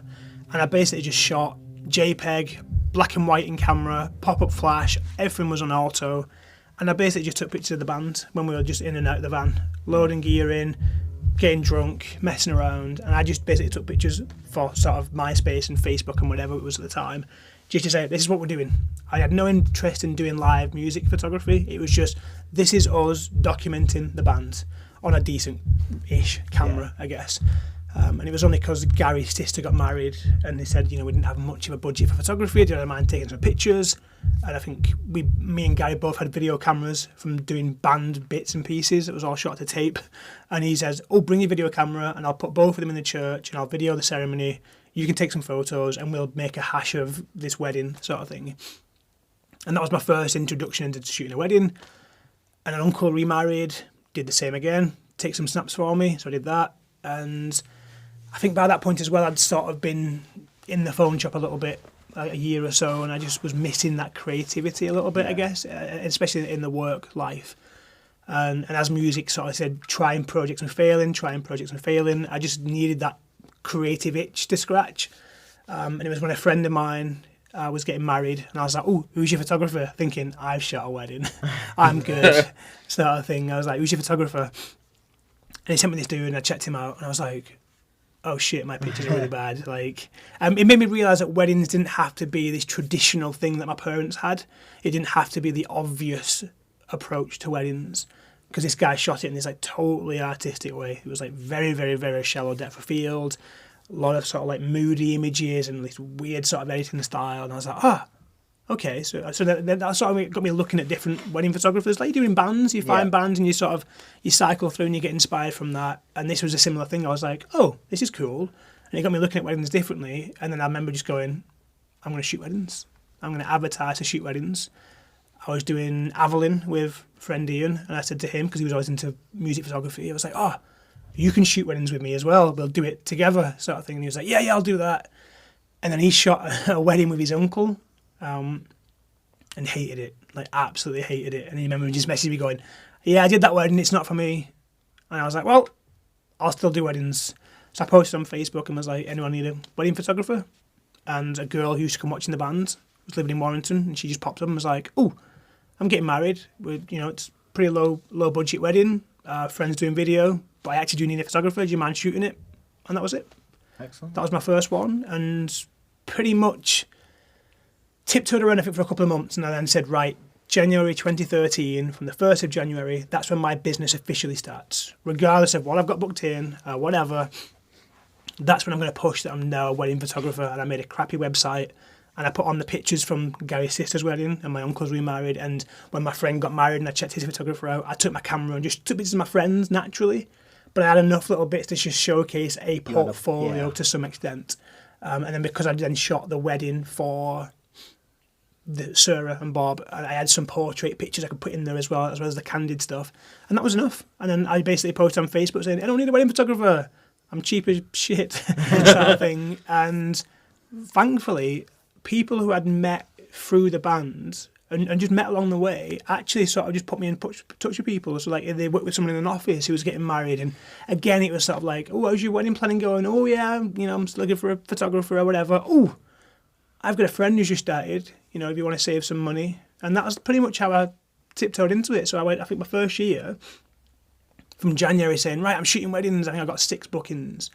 And it was always meant to be, I'll work 5 days a week and I'll do 12 weddings a year, because the extra, I thought to myself, if I can charge $1,000 for a wedding and I can work, do 12 weddings a year, that's effectively an extra £1,000 per month on top of my wage I get, which isn't bad for what I wanted at the time. It was just an extra, just one weekend a month to put out there effectively, just to top up my wage basically. And then it went from 6 to 12 to 24 to 32 to 64. I think I did the last 2 years, I've done about 60 to 70 weddings the last 2 years. And purposes I'm doing a little bit less this year because I want to get some weekends back. And I sort of, when I went full time, it was like, oh my God, I need to make sure I'm set. Yeah. Like, because I was panicking. There was that panic. So I was like, oh, what do I do? So I just went crazy and booked anyone who would have me, sort of thing. And I was a bit sort of, my pricing was a bit different and stuff like that. So I was sort of appealing to more people. So I then, ended up doing like 60 to 70 weddings for the last 2 years. And this year I've sort of said, I'm stopping at 40. I said I'm stopping at 50. So it's shaved 10 off, which is 10 weekends back, effectively. 10 days back, which is nice. I've got 46, 47, but I've had an inquiry for another one for December this year. So I'm not hit 50 yet, but I always say that 30 is the number I need as a business. Anything after that is a bonus, but stop at 50. Yeah. So, yeah. And that was it. Basically, that's how I fell into it. And it's just grown from there. And like you said, not having other people to rely on to be late for practice, is this right? Should I do this? Should I do that? It's just my gut instinct to say, let's do it. But sort of learning how to handle people through being in a band, being a frontman of a band, and being able to sort of entertain to some extent. And then sort of the sort of interaction in the phone shop, as much as that job wasn't, I was good at the job. You deal with different people 24/7. Yeah, exactly. I was dealing with complaints. I had to approach people and say, "You guys okay?" Which took me out of my comfort zone. As as a young adult at the time, it was a bit like, "Oh God, I've got to approach these adults and try and sell them something." And I learned a lot from the 2 of those, I think. And then when it came to doing the photography, because I'd learnt them traits from both of those, it seemed really natural to do the weddings quite easily. So it's just got easier and easier, to be honest. So how's your knowledge of photography got? Because you said you started with a camera, everything on auto. Oh yeah. And obviously, the more you get into it, and then you look into it more yourself. But yeah. I mean, Yeah, as soon as I said I'm going to start shooting weddings, before I then said in January 2013 that the business has officially started, I think anything I could buy that had photography, digital for camera, or wedding involved in it. So like wedding magazines, photography magazines that said wedding edition, I'd be like, poof, get it. And study the hell out of it. Shots you have to get, which you don't really have to get, to be honest. But it was always like an A to Z guide of weddings, and I just took in as much as I could. It's amazing that when you want to learn to do something, I was able to learn to do it. But all the way through college and you're willing to. But all the way through college and university, because I wanted to do music, my mindset just didn't click to do that. It just couldn't focus the same way I could. I've always been one of those that if I get an idea and I like it, I go 110%. Sometimes I put too much into it. I'm one of those characters who just goes all in because I'm passionate for it, regardless of outcomes and things like that. Sometimes I need to take a step back. But with the weddings, it's worked out really well. Clearly because it's a good thing with your own business. Yeah, absolutely. And it's nice to know that, when you do get bookings and you financially are able to buy nice little things for yourself, that you've worked for that. It's not come from luck. I grew up in a council estate in Wigan. I've not come from families who are rich or anything like that. My mum's a teaching assistant and my dad he's a baker for a living, so not necessarily high paid, not massively paid jobs at all. Even when we did the band stuff, we were going to cash converters because we'd seen a 2x12 cab in there that was a steal. It wasn't let's go and buy stuff on finance. It was our part-time jobs working at Gala Bingo and Tesco would buy us little cabs. We didn't have it all. But we didn't have all that sort of financial backing. We didn't have parents who'd be like, do whatever the hell you want because we've got money. £2,000 Yeah, we weren't a case of that's what money looks like because it wasn't. We bought our first van by putting on shows at Goose Green Labour Club, standing outside under 18s rock nights, giving out flyers for an hour or two to anyone who would come past. All of us, so 5 lads in an alleyway, just giving out flyers to every kid who comes out the door and says, "You're doing this tonight, but next Friday we're putting a show on." 4 bands, £5 entry. We paid all the bands for ticket sales. We gave them all tickets. They all sold them, so they got money back from that as well. And then all the extra money, we basically made 1,200 quid for the night and bought a van. And that was how we got our first van, because we wasn't like, people just happened to turn up. We had to stand there in the rain and give out flyers. We had to make sure that the venue were happy, and then we had people to run the door. We had adults at the door because we were aware that getting such a number of kids in, because there was 300 to 400 kids turning up, we had to make sure that we had people in there who could control the crowd. So we did it properly. What band was that with? That was with Smudge back in the day. Okay. So. And that's how we paid for the van. Two together though, but things like that. Yeah, that's what it took for us to do it. It wasn't, we used to do the same thing in Manchester. We used to spend Friday nights at my parents' house, that kitchen, Jesus, we used to rock that kitchen on our little laptops, burning a single song to a CD. We'd buy spindles of CDs and just burn a single song on it. And we had a conveyor belt of us literally burning one out, someone writing on what the band name was, I was sticking a flyer into the plastic wallet. And then we'd go to Urbis on a Saturday morning where all the kids would hang out and go, check out our band. Not buy it, just check out our band. And we'd give them away. CD, We'd give them away. And we'd do the same with like bands would play the academy, and we'd stand outside at the end of the night, not go to the gig. We'd wait outside, and as soon as it came out, there was just 5 lads all staggered out with a big pack of flyers, and it was just, check out our band. Not even advertising a gig, just check out our band when you get home. Because disheartening to see, because I know it will have happened, those flyers on the floor. Oh, absolutely. They were everywhere. They were pissing everywhere. I actually took them into Fallout Boy at the Apollo and got carried out the side door by security. So I was just giving them out. I was just walking around giving them out inside, just like totally naive to what I was doing. I was like, It was a very punk approach. It's doing it yourself. Was, absolutely. But we did that, and funnily enough, like Gaz, who you guys recorded with, he was in a covers band back then, earning like 50 quid to play shows, and for them that was like, we're making money sort of thing by playing covers, and they were sort of doing a little originals band as well. And his dad actually said to them, that's the difference between you guys and them, is they're out here now, standing there giving flyers out. They're doing what it takes to get your name out there. That's because, and that's never left me, even moving into the weddings and stuff. I've got 4 reminders a day that ping at like 8 in the morning, 12, 5 and 8 at night that says post on Instagram, just to make sure that my business page is constantly ticking with images. 4 times a day I'll post wedding pictures to so that's Instagram. at certain times you have, and is that when you've seen analytics, the peak amount of interest? So I'll go into the insights and analytics on Facebook or Instagram and look at when my audience, as they put it, is online. And obviously it's 8 in the morning before they go to work, a cheeky scroll. 12 o'clock lunch break, between 12 and 1, you catch them then. 5 o'clock, whether it's just finishing to work, walking to the car, so between 5 and 6. Because I'll get home and go, I'll get kettle on. Have a scroll again. And 8 o'clock, between 8 and 9, kids are in bed. Coronation's finished. To it, And a lot of them, then, especially with weddings, I get a lot of inquiries between like 8 and 10 o'clock at night because kids are in bed. The time they get to plan their get the wedding. laptop out, stick shit on TV, whatever it is, but let's start planning this wedding. We need to get some wedding planning done.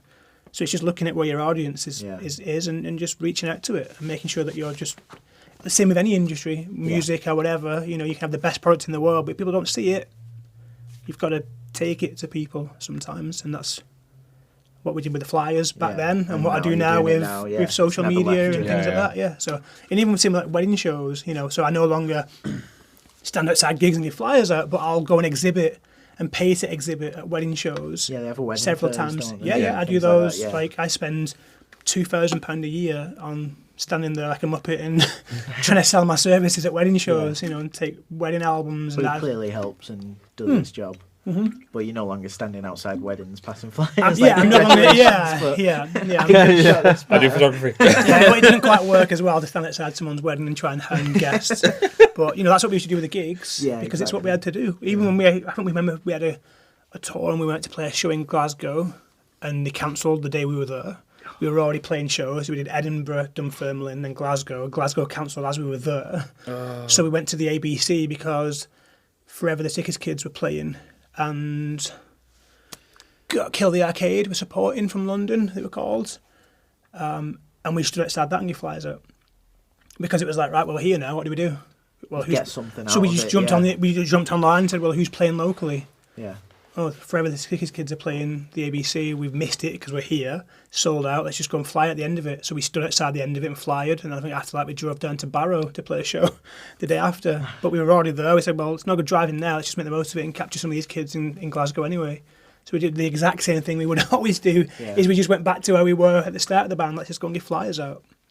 It's like it is not a no-brainer in it really, because like that kind of promotion isn't ever gonna like tire out.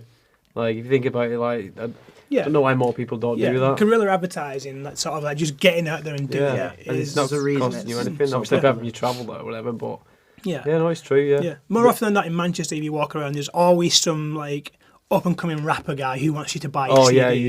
And I'll buy it. Yeah. I don't even have a CD player. I don't think I have a CD player.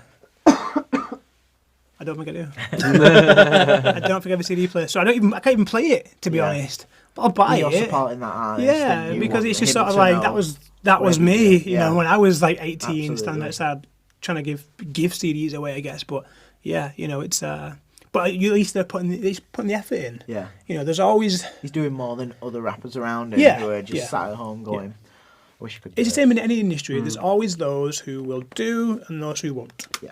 So you can have people you'll find it in your job. There's those who work very hard and those who don't.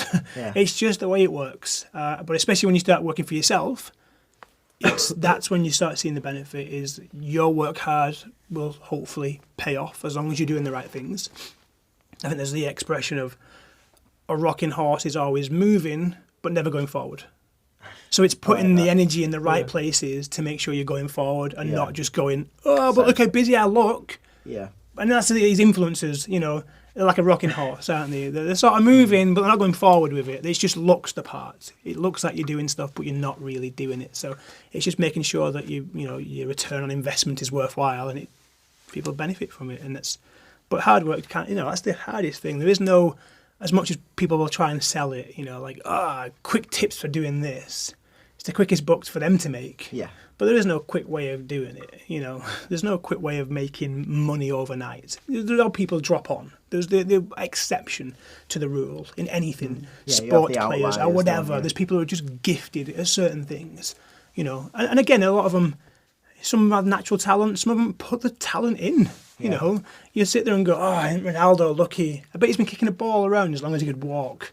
He's probably kicked a ball." You know, because he's sick of kicking balls at this point. Yeah, you know, he's a sick ball kicker. He's also sick of football, but that's a different matter. But that, you know, it's one of them things where there's certain people who, you know, you work hard. Yeah. You get to where you are by working hard. It's as simple as that. And I know when we used to work with the Animal Farm, Matt, so there's Matt and Billy, the brothers, he bought a drum kit and was like, "Yeah, I'm just going to learn drums."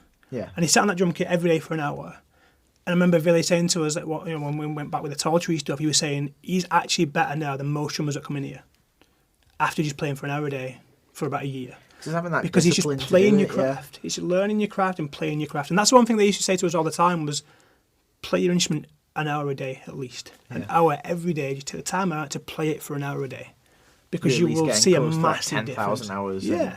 You'll see a massive difference in doing so. And it's true, really, you know, with any, whether it's bands or any sort of business that you want to do, if you've got that passion, if it keeps you up at night and you get up in the morning, you're excited to do it, chase that then. Because that's probably the right thing for you. No matter how niche it might sometimes seem, if you're that excited about it, give it a shot. Yeah. Give it a shot. It's true, because like you see even big musicians now, like, for example, I like follow like Nicky Six. He's always posting about practicing, you know what I mean? Like, no matter how big you are, like, he's a massive rock star. That's it. He's still practicing, like, you never... That's how they stay on top. Yeah. But, you know, you can never be too good. I Yeah. know there's, like, a few people, especially we've worked with in past bands, that have kind of shunned the thingy about maybe getting, like, lessons and stuff. Yeah. Naming names, but you know what I mean? But it's like, it's not an insult. It's like... not at all. It's like, it's helping you, like... It's like you have potential to do it. Yeah. Why not get someone to help you harness what you're capable of to be able to benefit you and see you grow as a musician as whatever else. That's it. And you can then take that practice and, like you said, take it into anything then. You know, it's just the ethic of work hard at what you do, and it should hopefully pay off. I was just thinking then, I remember the first time I properly spoke to you was that I sent you a message on either Facebook or MySpace when we was in Fifth Route. It was MySpace. And I was like, my band is struggling to get to the next level. Yeah. What should we do? What's your advice from being in previous bands and stuff like that? What should you do going forward? I remember you sent this fucking dissertation. Yeah, I remember that actually. Yeah. Of the do's and don'ts, and it's like if you're doing a photo shoot and you should all wear black, so then you're like you're united. Or it's a theme and stuff like that. And how you should present yourself as a band, and how you should go across with writing and promoting yourself, and what should come first, and all of that. And I remember I must have been about that would have been about 2017 or 18 then. Yeah, it was about 10 or 11. Yeah, 2010 or 11. And I remember reading that and being like, this is the Holy Grail. This is like, this is the everything. Yeah. And the thing is, I still get that now. I get people now messaging me like about weddings and stuff, saying like, "Oh, I'm thinking of getting into weddings. Like, what's your advice?" And I've had people come to my little workshop in the garden and stuff, and I've sat there with them for like an hour or two and chatted with them and looked at the work already and looked at the website and stuff like that and said like, change this, change that. Sometimes they'll go home and I'll go back and check it next week after, nothing. Week after, nothing. And I'm like, there's those that do and there's those that don't. Yeah. So you like the idea of it, but you can't just entertain the idea. You've got to really go to it. You can't just be like, oh, that sounds cool. Yeah, you've got to turn that into something then. So, you know, and it boils down to that. There's, like you said, those that do and those that don't. And that's what it's all about usually. Yeah. And there's times where I can have off days. You know, I felt crappy this morning when I woke up. So I was like, you know what? Instagram's not going to burn down overnight. I can leave it for a day. I'll come back to it tomorrow. Yeah, it's fine. Is it tiring posting that much on social media, or is it obviously that you have a schedule? You have it set. It's consuming to some extent with anything. You know, it's I've got literally typed out off a little sort of like label machine and stuck in front of the first thing I see at my desk when I sit down is if you stop pedaling, you stop moving. Because that's the way that's always drove my photography business from the start, is if you stop pedaling, you stop moving. I literally heard a guy say that watching a YouTube video of a wedding photographer speaking. And he said it in passing. He didn't have it on a slide or anything like that. He just literally said that in passing, just dead freely. But I was like, that's gold. And I've stuck that from day one. So from 2013, when I started the business and I watched that little video on YouTube, that has stuck with me from the start then. If you stop pedaling, you stop moving. So I've typed it up, I've stuck it in front of my desk, and it's just that little reminder that, yes, you can coast for a little bit, and when it gets good and you ride that high, you can coast for a little bit, but you're only going to keep going down eventually until you do something about it again. You've got to start pedaling again, and that's involved in things like, making sure that your website's up to date and your social media's up to date, because if you're not doing it, someone else is, and unless they're booked, there's a good chance that they're going to get that inquiry in and I'm not, sort of thing. So it's just having that drive to do it, really. And anyone who listens to this who's hopefully, thinking of doing anything with their life or whatever, it's just a little motto that I like to use, because I think it does get people fired up and say, oh yeah, it's simple enough, but it's got sense. What am I going to do tomorrow to push it a little bit more? So... And that's not going to be a huge thing every day. It's just doesn't have to be. Little by little, you're still pushing forward slightly. If you take a little step every day and then on the turn around and see how far you've come, you can still make headway just by doing those little steps. It's just, having that drive to just take that step every day because you've got to some extent. So whether or not I post 4 times a day, sometimes it's 3 times a day. Sometimes it's 2 because I go to the cinema, so I'm not there to post it at a certain time. Fine, it will survive without it. But it's just having them little nudges to myself sometimes to be like, come on, let's just make sure this is ticking over, because it does work. It does work over time. If brides, whoever lands on my website and they're looking for a photographer, they want to see new content. They want to see that your blog doesn't go from 2013 to current day, and you've not posted anything in between, because he's only shot one wedding in 6 years. They want to see that you're proactive. They want to, it's reassuring to them as an investment. It shows your passion and your drive for it. That's it. That's just what it's all about, really. It's just having people see that you are proactive, and that's the same we did with the band. Whether it was giving out flyers and CDs or just promoting the crap out of it online, and that's why promoters liked us as well, and that's why in this industry now, in the wedding industry, I have a lot of support from other suppliers who aren't photographers, because they just see that you're passionate about it, and they see that they'll promote me and I'll promote them, and vice versa. So maybe going off on a bit of a tangent here, but you messaged Jack all about the band and how to originally, and then you got to support, which band was it? It was Avalon. I think you played with us in Avalon, didn't you? Yeah. So we got along with Avalon. What was this like so it's a message for Matt and Lund, really. Yeah. How motivating was it to support them, and what did you get from it? I think by that point we'd supported you. We got along quite well. We'd known each other from band shoots with the first Traps in Autumn shoot. I remember our first Traps in Autumn shoot was, we went all around Wigan, we did with the church area and stuff like the side of Calf, and I remember we had our shot taken, which was our first profile picture on our band page. Was it the side of No, this is the side of it, and we were stood there, and I remember to the corner, I could just see this literal pile of human feces next to this bin. That's Wigan for you. I was like, it's okay. The shots will be great. This is worth it. I'm not gonna look at that shit right in the corner of my eye. I remember just in general from when we'd work with you photography wise, even before that, working with you is so easy. It's just you just stroll through it. I think you've done one shoot with Jack, didn't you? Yeah, when so we did the rebranding. First time I ever had a photography shoot. Obviously, it felt unnatural and uncomfortable. I don't like my photo taken to begin with. That's why I like playing drums. I'm sat at the back. No one's got to look at me. It's great. But it was very easy and very quick to feel comfortable when we did it. So yeah, but it was a nice full circle when we eventually did that Tudor show, because obviously the Tudor is the pinnacle, so that's why we're so happy we're playing it again. 20th of July. Nice plug. That it's just a natural home feeling to it, and I felt like playing with friends is the best type of gig into really. Absolutely. It's what we noticed a lot about gigs we've played with Oxbows and stuff like that. Yeah. That there's not much of that overall community feeling when you play a show. It's very much the tribe, the herds, and everyone's to themselves. And you kind of get the odd, good set. And it's like, oh, thanks, cheers. Did you watch it now?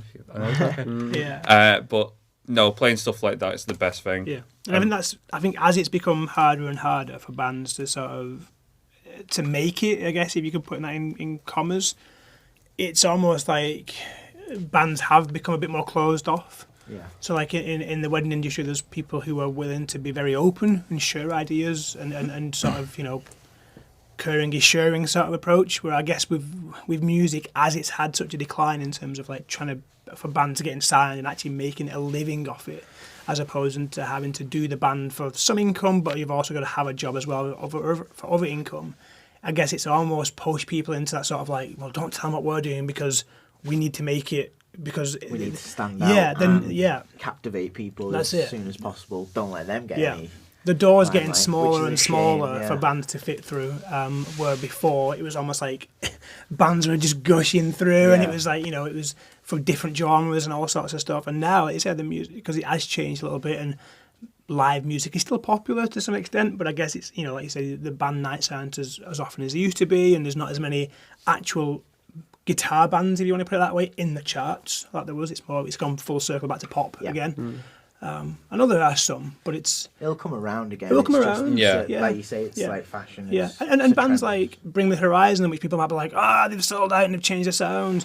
If anything, they're just doing the music scene a favour. Yeah. Because by having that more commercial sound, 15 years into their career potentially, you know, that's a long time to be in it, and then to be changing your sound is only going to benefit bands coming through as well. Also, you need them to be in the sort of the forefront of people and on Radio 1. Yeah. People to go, that sounds cool. And then listen to it on Spotify, because who doesn't, and says, for fans of. Yeah. And that's that one little jump away from the next band they can find, and then the next band they can find. So they might then find that people who weren't into a certain sound are then into a certain sound. It's like Panic at the Disco getting more popular now. Yeah. That's a huge one, which has suddenly just rocketed in terms of popularity, like mainstream and stuff that. Yeah, and you hope that people listen to Panic and go, he sounds cool. Let's put his first album on, and they're like, whoa, what the hell is this? You know, this is interesting. What's similar to that? Early Fall Out Boy. And then where does that take you? And you know, you can just sort of then hopefully tiptoe from that. If a band hasn't changed their sound within so many years, they're probably not still going to continue to be a band. No, exactly. They have to progress themselves. They have to. So. Even not even just necessarily for the fans, but for themselves. Like you can't expect them to be sitting there and screaming like they were when they were 18. Yeah. You know, it's not necessarily the screaming part of it, but you just can't expect someone to write the same album for 10 to 15 years. Yeah, it's just like not with natural. Paramore, you couldn't expect Paramore to do Riot 4 times in a row. No, exactly. You need that growth in musical ability to be able to see them grow as a band. Yeah. This was a funny thing like in the 70s and 80s of the music industry, which was like, oh, you're a really big band. Let's sign you for 10 albums, which is unheard of these days. And it would never happen. These days, it's like you said, if you listen to the Satnin podcast and other ones, it's singles are the way for bands to go, because you want to slot into them playlists, whether that's your own playlist that you make yourself or for fans of, you know, playlists that Spotify designs for you. Yeah. You hope you can find it through that. When you upload to Spotify, you get to select a single, don't you, to be eligible to be put in one of Spotify's playlists. You have to submit. You have to go through Spotify for artists, and you submit it, and you go for fans of blah blah blah. Yeah. What are the plans for this song? That's how people discover these bands, and people are actually earning money from it. Not as much as they probably should do. Spotify, but it's but it is opening the door for you know, for new artists to be found and stuff like that, and it's generating an income somewhere, and it's more than some people have. I feel like a lot of bands know nowadays, like from our experience at the moment in Oxblood's, like people are a lot more supportive. Like bands are supporting each other a bit more than what I've noticed before that. I think Come and Go. I feel like they're now clicking onto the whole thing where like mainstream pop artists will collab with each other and stuff like that. That's a big thing in the minute. Where I feel like rock is only just clicking onto that now. Yeah. It's like if you look at old producers of songs, they used to be able to earn a living from producing tracks, and it's pop mainly.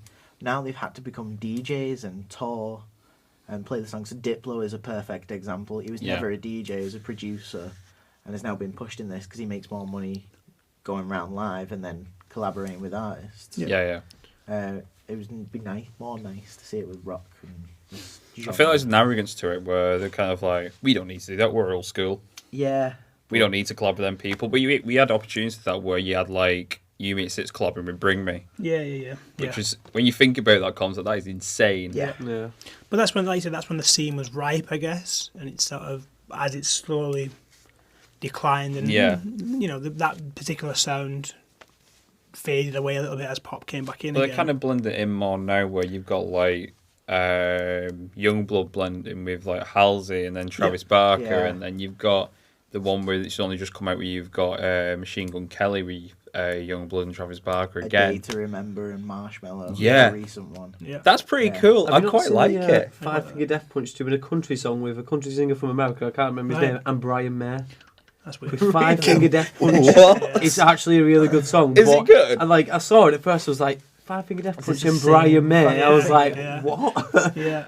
That's insane. And then you've got like the opposite side, so it's not just going into the pop stuff. You've got Bring Me and Danny Filth, which is great as well. So it's granted different sides of that sort of. I think Bring Me's done a lot for the rock scene. I feel like everyone's kind of like, oh fuck me, Bring Me the Horizon for doing all this stuff. Yeah. No, give them credit. For one, they completely did a complete U-turn on from Sempiternal to That's the Spirit, and then from That's the Spirit to Ammo now. They've completely turned it again, and from that, it's created more of an interest in our field of genre in general now. They have had constant shit though. Bring Me. Yeah. Oh god, yeah. From, like, even when they were Screamo, they were getting. Remember that That's what I gig mean, where they were just getting bottled and Yeah. shit. Well, in 2008, when they first came out, and we like a few of us used listening to them in school. Like I said, everyone was hating on them then, and I remember seeing them at, they were supporting Bullet for My Valentine at Manchester Arena once, 2010 I think it was, and people were booing him off stage, and he was turning around, he was like, mate, I'm doing this as my day job. Like, I remember him saying that to a guy in the crowd, and then like, he's never given weirdly a fuck. kind of like, oh no, well he made a fortune as well off his clothing brand. Drop Dead is massive. He's got the Yeah. place called Church in Sheffield as well, which does really well. Yeah, he said he made his first milestone financially from that before the band was ever close. That's shocking. But So he it's made a sad truth, isn't it? Yeah, off the clothing brands than he did off. But I think the UK music scene, we're getting a lot more and better artists. Like you look at Bring Me, Architects, Shikari. My belly today. all that coffee, mate. Hopefully that's people start realising that these are amazing UK acts, and then start investing in what's going on locally around us. Yeah. And hopefully that comes. I think it's beginning to turn back round now. Like, I mean, in Wigan in general, like the past 5 years has been pretty dire. And that's when the Tudor shut its doors. Yeah. It's reopened. It's reopened. And we're playing that. Yeah. When's July 20th. Oh, yeah. Don't know what time. But no, it seems to have that resurgence again, where it's now becoming a thing again. People are more interested in live music. Maybe it's because it's actually taking a break. I think it's the old courts are doing a amazing lot as well. job. They're pushing stuff. Yeah. That's it. We went. It was a bit further out to Manchester and saw Anave and La Fontaine's, yeah. And the turnout there seemed unbelievable. Amazing. Granted, they're a band that are pulling in a crowd, but it was a small venue, wasn't it? And, that was to the point where I couldn't nice actually to take see. a picture of. Yeah, your lens. Yeah, fogged I up couldn't take a straight picture away. on my camera because I was like, shit, my lens is fogging up because of the sweat. Really? hot and Oh, sweaty. yeah. It was that warm in that venue. I went to take a shot and I was just like, It was great. oh. But it was like, well, fuck it, just enjoy the atmosphere on it because they were going that's it. absolutely mental. It was nice to see. Yeah, it was a nice change. Because from when you didn't go last time, we went to Sound Control and watched Anave. There wasn't that much of a crowd in comparison to like when we watched them previously when they played at Academy 3 and stuff like that. And that left a bad taste for the. Jamie said that he left a bad taste for Manchester in particular because of that. But that's an important thing as well. Certain bands should be looking at venue choices very carefully because it seems like a good thing going to a larger venue and we're progressing, but is it not better to go to a small one and have that sold out sign there and have that packed atmosphere? That's why you see some big bands now booking small venues to get a more the O2 intimate. Ritz is very popular at the moment. Yeah. And that's I why love see the it's Ritz. slightly That's my smaller, favourite venue. But there's certain venues you think, I bet you could have probably done a bit slightly bigger, but then they want to make sure it sells out. Yeah. We went download and Enter Shikari were in a tent. Yeah. And they've previously headlined second stage, but the tent was, 5 rows out of the tent packed. Yeah. I don't think it worked for a festival, but that is one thing they're doing. Well, we were just on about it. Last weekend marked a year since we played our first gig as Oxbloods, and remember when we played the Castle Hotel, it was absolutely packed. Regardless if some of it was our friends and family and stuff like that. It's a good feeling though, isn't it, when you see that place packed, no matter how like big or small it is.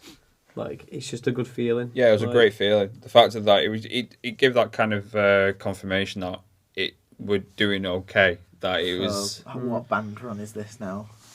Like, the amount of bands you've been in and put together and pushed. How you stay motivated is shocking to me. 4th or 5th? I did one and I was like, that's enough. I'll try and finger a grapefruit for a job. Yeah. Foley artist, by the way. I watched that new Liam Gallagher documentary, and it's a similar thing with that. Like, he recently played the O2 Ritz as well, and he said like going out into that crowd, it was like playing at a stadium again. It was like that feeling, just the energy that they had in that room. He said he knew that he could probably book a bigger place, but they decided to pick that venue. Yeah. For that like exact reason. He said that's crazy. Like, you know what I mean? He's walking into that, getting the same feeling he got when he was playing stadiums with Oasis. With an artist like that as well, what's stopping you from booking that venue 3 nights in a row? Well, it's like John Mayer. 3 nights sold out, exactly. Yeah, but John Mayer's like doing a residency where he's doing 2 shows at Manchester Arena. Yeah. And stuff like that. There's no harm. Basically, massive venue, but there's no harm in them let's just do a few days. Yeah. So then people who don't have the first chance can go to the second day. Something comedians do is they'll have 2 shows per night. So afternoon, like 4 o'clock, and then a 9 o'clock show. Yeah. And they'll do days together. So you've got so many people can come and see it. If you don't catch the first show, you can catch the later one. And so that must be knackering. But obviously, if it's your craft and it's what you love, then there's no harm in it. It's absolutely worth it. It's kind of like I watched on Netflix. Ray Romano did his first stand-up show. Yeah, I heard about this. And he goes from like one venue, and then he goes around the corner to the opposite side of the venue and does 2 shows, one after another. Because they're just apparently it's what he used to do when he used to start doing stand-up and stuff like that. He'd go from one and then go around to the corner. That American stand-up scene, it's like it's set up so you can have.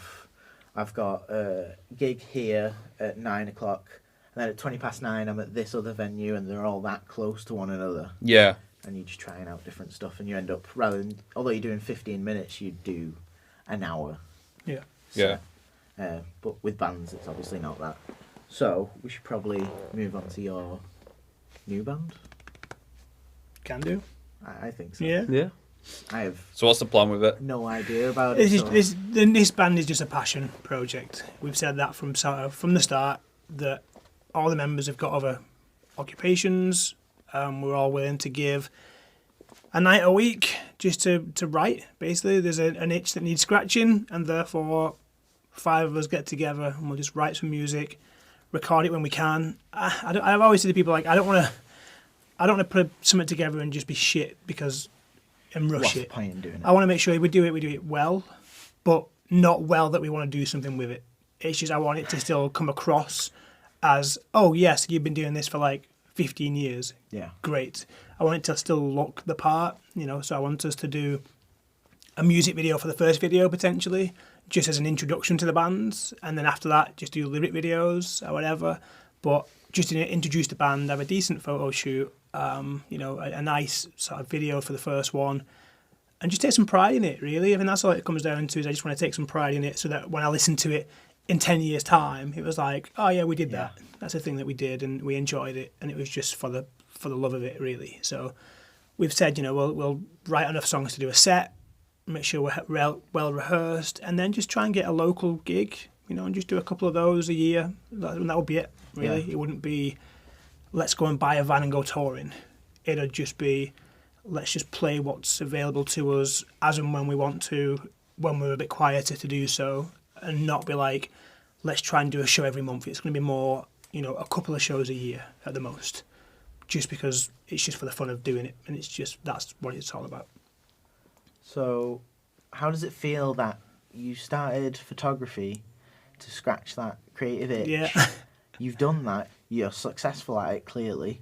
And now you've still got an itch to go, I want to write something. I want to... Yeah. I've always... I think all artists have that where they go, I'm not satisfied. Absolutely. Like, I'll change camera gear every couple of years because it sort of refreshes things for you a little bit, and you feel like you can evolve a little bit. But you find something new from doing that all the time. Absolutely. And again, with this project, we've sort of purposely said that we wanted to write something a bit poppier. Yeah. You know, I was massively into the last Excerpts album, and I thought that was nailed it for me. And I sort of was like, I just want to do something a little bit, not necessarily what I've done before, but quite happy to do something poppy, quite happy to do something that's more straight to the point. Not writing these lyrics that are like, what's he on about sort of thing. It's more, this is a love song, great, and this is what it's about, sort of thing. So it's just more for that, not in a sort of lazy writing way, but it's more focused around melody and just trying to make stuff catchy, instantly catchy, for people to go, I can enjoy this. We're not trying to clear a room of people when we start playing. We want to keep people entertained, and that's what we're trying to do it for this time. It's more just, this would be fun to write. Let's try and write something a little bit different. Like, Ian's background is very much more heavy music. Yeah. So for him to be writing stuff, it's quite simple, really. He's enjoying it, though. He's like, actually, I can actually hear what I'm playing and stuff. He's quite enjoying having that clarity. Enjoyment in not doing something that's so complicated. Where you can actually not be like constantly thinking, shit, I need to press that pedal in 30 seconds, and I need to do can just enjoy this lead. I need to be in this position to be able to actually play this lead because my hands can't reach it any other way. Often, if you keep it simple, it works really well. That's the whole that whole expression of keep it simple, stupid. Yeah, exactly. So that's sort of what we're doing with this. It's just keep it a little bit cleaner. Let's keep it a bit easier going. And just because, again, it's not a million miles away from what we've wrote in the past. It's just Danny comes from more of an indie pop background anyway, and he's been one of the sort of the writers of music-wise, starting things. Danny was in Inside View. So he's getting the ball rolling with some of the writing side of it, and then we're also obviously adding our own parts to it. But because he starts the process, I guess, his influence being a bit more poppy and lighter is good, because that gets the ball rolling for what the direction we want it from. So, 2 seconds. So who is in the band, and how's it all come together? And is it people you've previously been in bands with, mainly? So Ian was in Avalon. Yeah. So he plays guitar. Scott was in Tall Trees, and he's on drums. Cool. Lucy, never been in a band with Lucy before. But I think we played together back in the Smudge days, so like 10 years ago. I think we played a couple of shows together back then. Danny, Inside View, again, never played with him before in a band, but always known him through the music scene, I guess. So then he's in it. And it came about really because Scott went watching a band called I Said the Spy from Nantwich. So he was in a wedding band with some of the members of that. And then they'd sort of reformed after a good few years. And he went watching them at near Christmas time. And I think he was just like, I want to write some music again. Yeah. So knowing that I was probably an easy prey, he sort of messaged me in the new year and was like, do you fancy doing a band? And I was like, yeah, all right. And I didn't really think about it. I was like, yeah, okay, what are you thinking? And I think he'd already said, I've sort of messaged Danny, because he sort of knew him through whatever. And he was like, he seems like he'd be up for doing something. He was in a band at the time already called Melbourne, something along those lines, from Liverpool. But they Melwood. Yes, but they wanted to do more. They were really wanting to push it, and he just said he couldn't commit to it because of his job. Yeah. And I think he was also doing like a day a week at university through his job. So he was like, I just can't do what they want to do, really. So it ended really well with them, and he basically just said, if this is a project that's just going to do a night a week and just like you said, a passion project, then he's quite happy to sort of do something like that, but he just can't give it everything, which none of us can. So it's a really good sort of fit because we're all working full time. Yeah, we're all busy enough. So it just works really well in that sense. None of us are saying, we're going to take over the world. We've all just agreed that whatever we do, we want to still do it well. But that's as far as it sort of goes, really. So yeah, that's where it came from. Cool. Where can people find you on your socials? On my personal socials, it's just Project Valentine for all the wedding stuff. Instagram, Twitter, Facebook, the usual. As the actual band, as of yet, we do have a Facebook page. We just haven't plugged it at all. I think other than people saying like Ian's job and Lucy and stuff. You're in a band. Like, what's your band called? And they've added liked the page from that, but there's no content like at all on it. Well, there soon will be once. Yeah, and I think that's the only thing we're going to use. To be honest, Yeah. I don't think we're actually going to try maybe an Instagram one, but I think we've basically just said realistically it's probably just going to be a Facebook page, and that will be it really, because we can post videos direct to Facebook. Yeah, because it's our content, so there's no issue there. Which means we can all share it from our individual profiles easier. And because Facebook no longer likes anyone posting video links within embedding stuff into Facebook, it takes you away from it. It just keeps it all in the same platform. People don't have to leave one platform to go to another. So we're just going to keep it all into Facebook. So what's the inspirations for the band? I know you mentioned some earlier. Like a big one for me is the Yesteryears, but we were listening to sort of the lighter tracks of like Ann Arbor, Kids in Glass Houses, some of the poppier You 6 tracks. Yeah. Just that sort of stuff really. Just more the cleaner sort of sound. We're not trying to go for like full distortion like you guys. It's more of anything like just reverb delays and a bit of crunch in there, but it's not meant to be have a good time with it. We always said we just wanted to let stuff sort of have that room to breathe with it. So we listened to quite a few tracks like that, and then we realised we can't play anything like that. So although we listened to it and we were influenced by it, I think we've just sort of started to find our feet with it as we've just been writing more and more, really. So yeah, and we're calling it power pop. I think we're sort of going for, because it's not meant to be. It's more like we're trying to write poppier songs, but because of the instruments that back it, it's got a bit more bite to it than anything else. So I wouldn't say it's pop punk, because it's not really pop punk. Creating that. It's like pop rock to some extent, but power pop just seems to be more like we're trying to just write some poppier songs, but with obviously live music to back it. So sweet. I think that ends that. Yeah. Thank you for coming on. Do we clap it out or anything? Well, we can do if you want. You've started it now. Yeah. Yeah, thanks. No worries. Thanks for having me on. Great.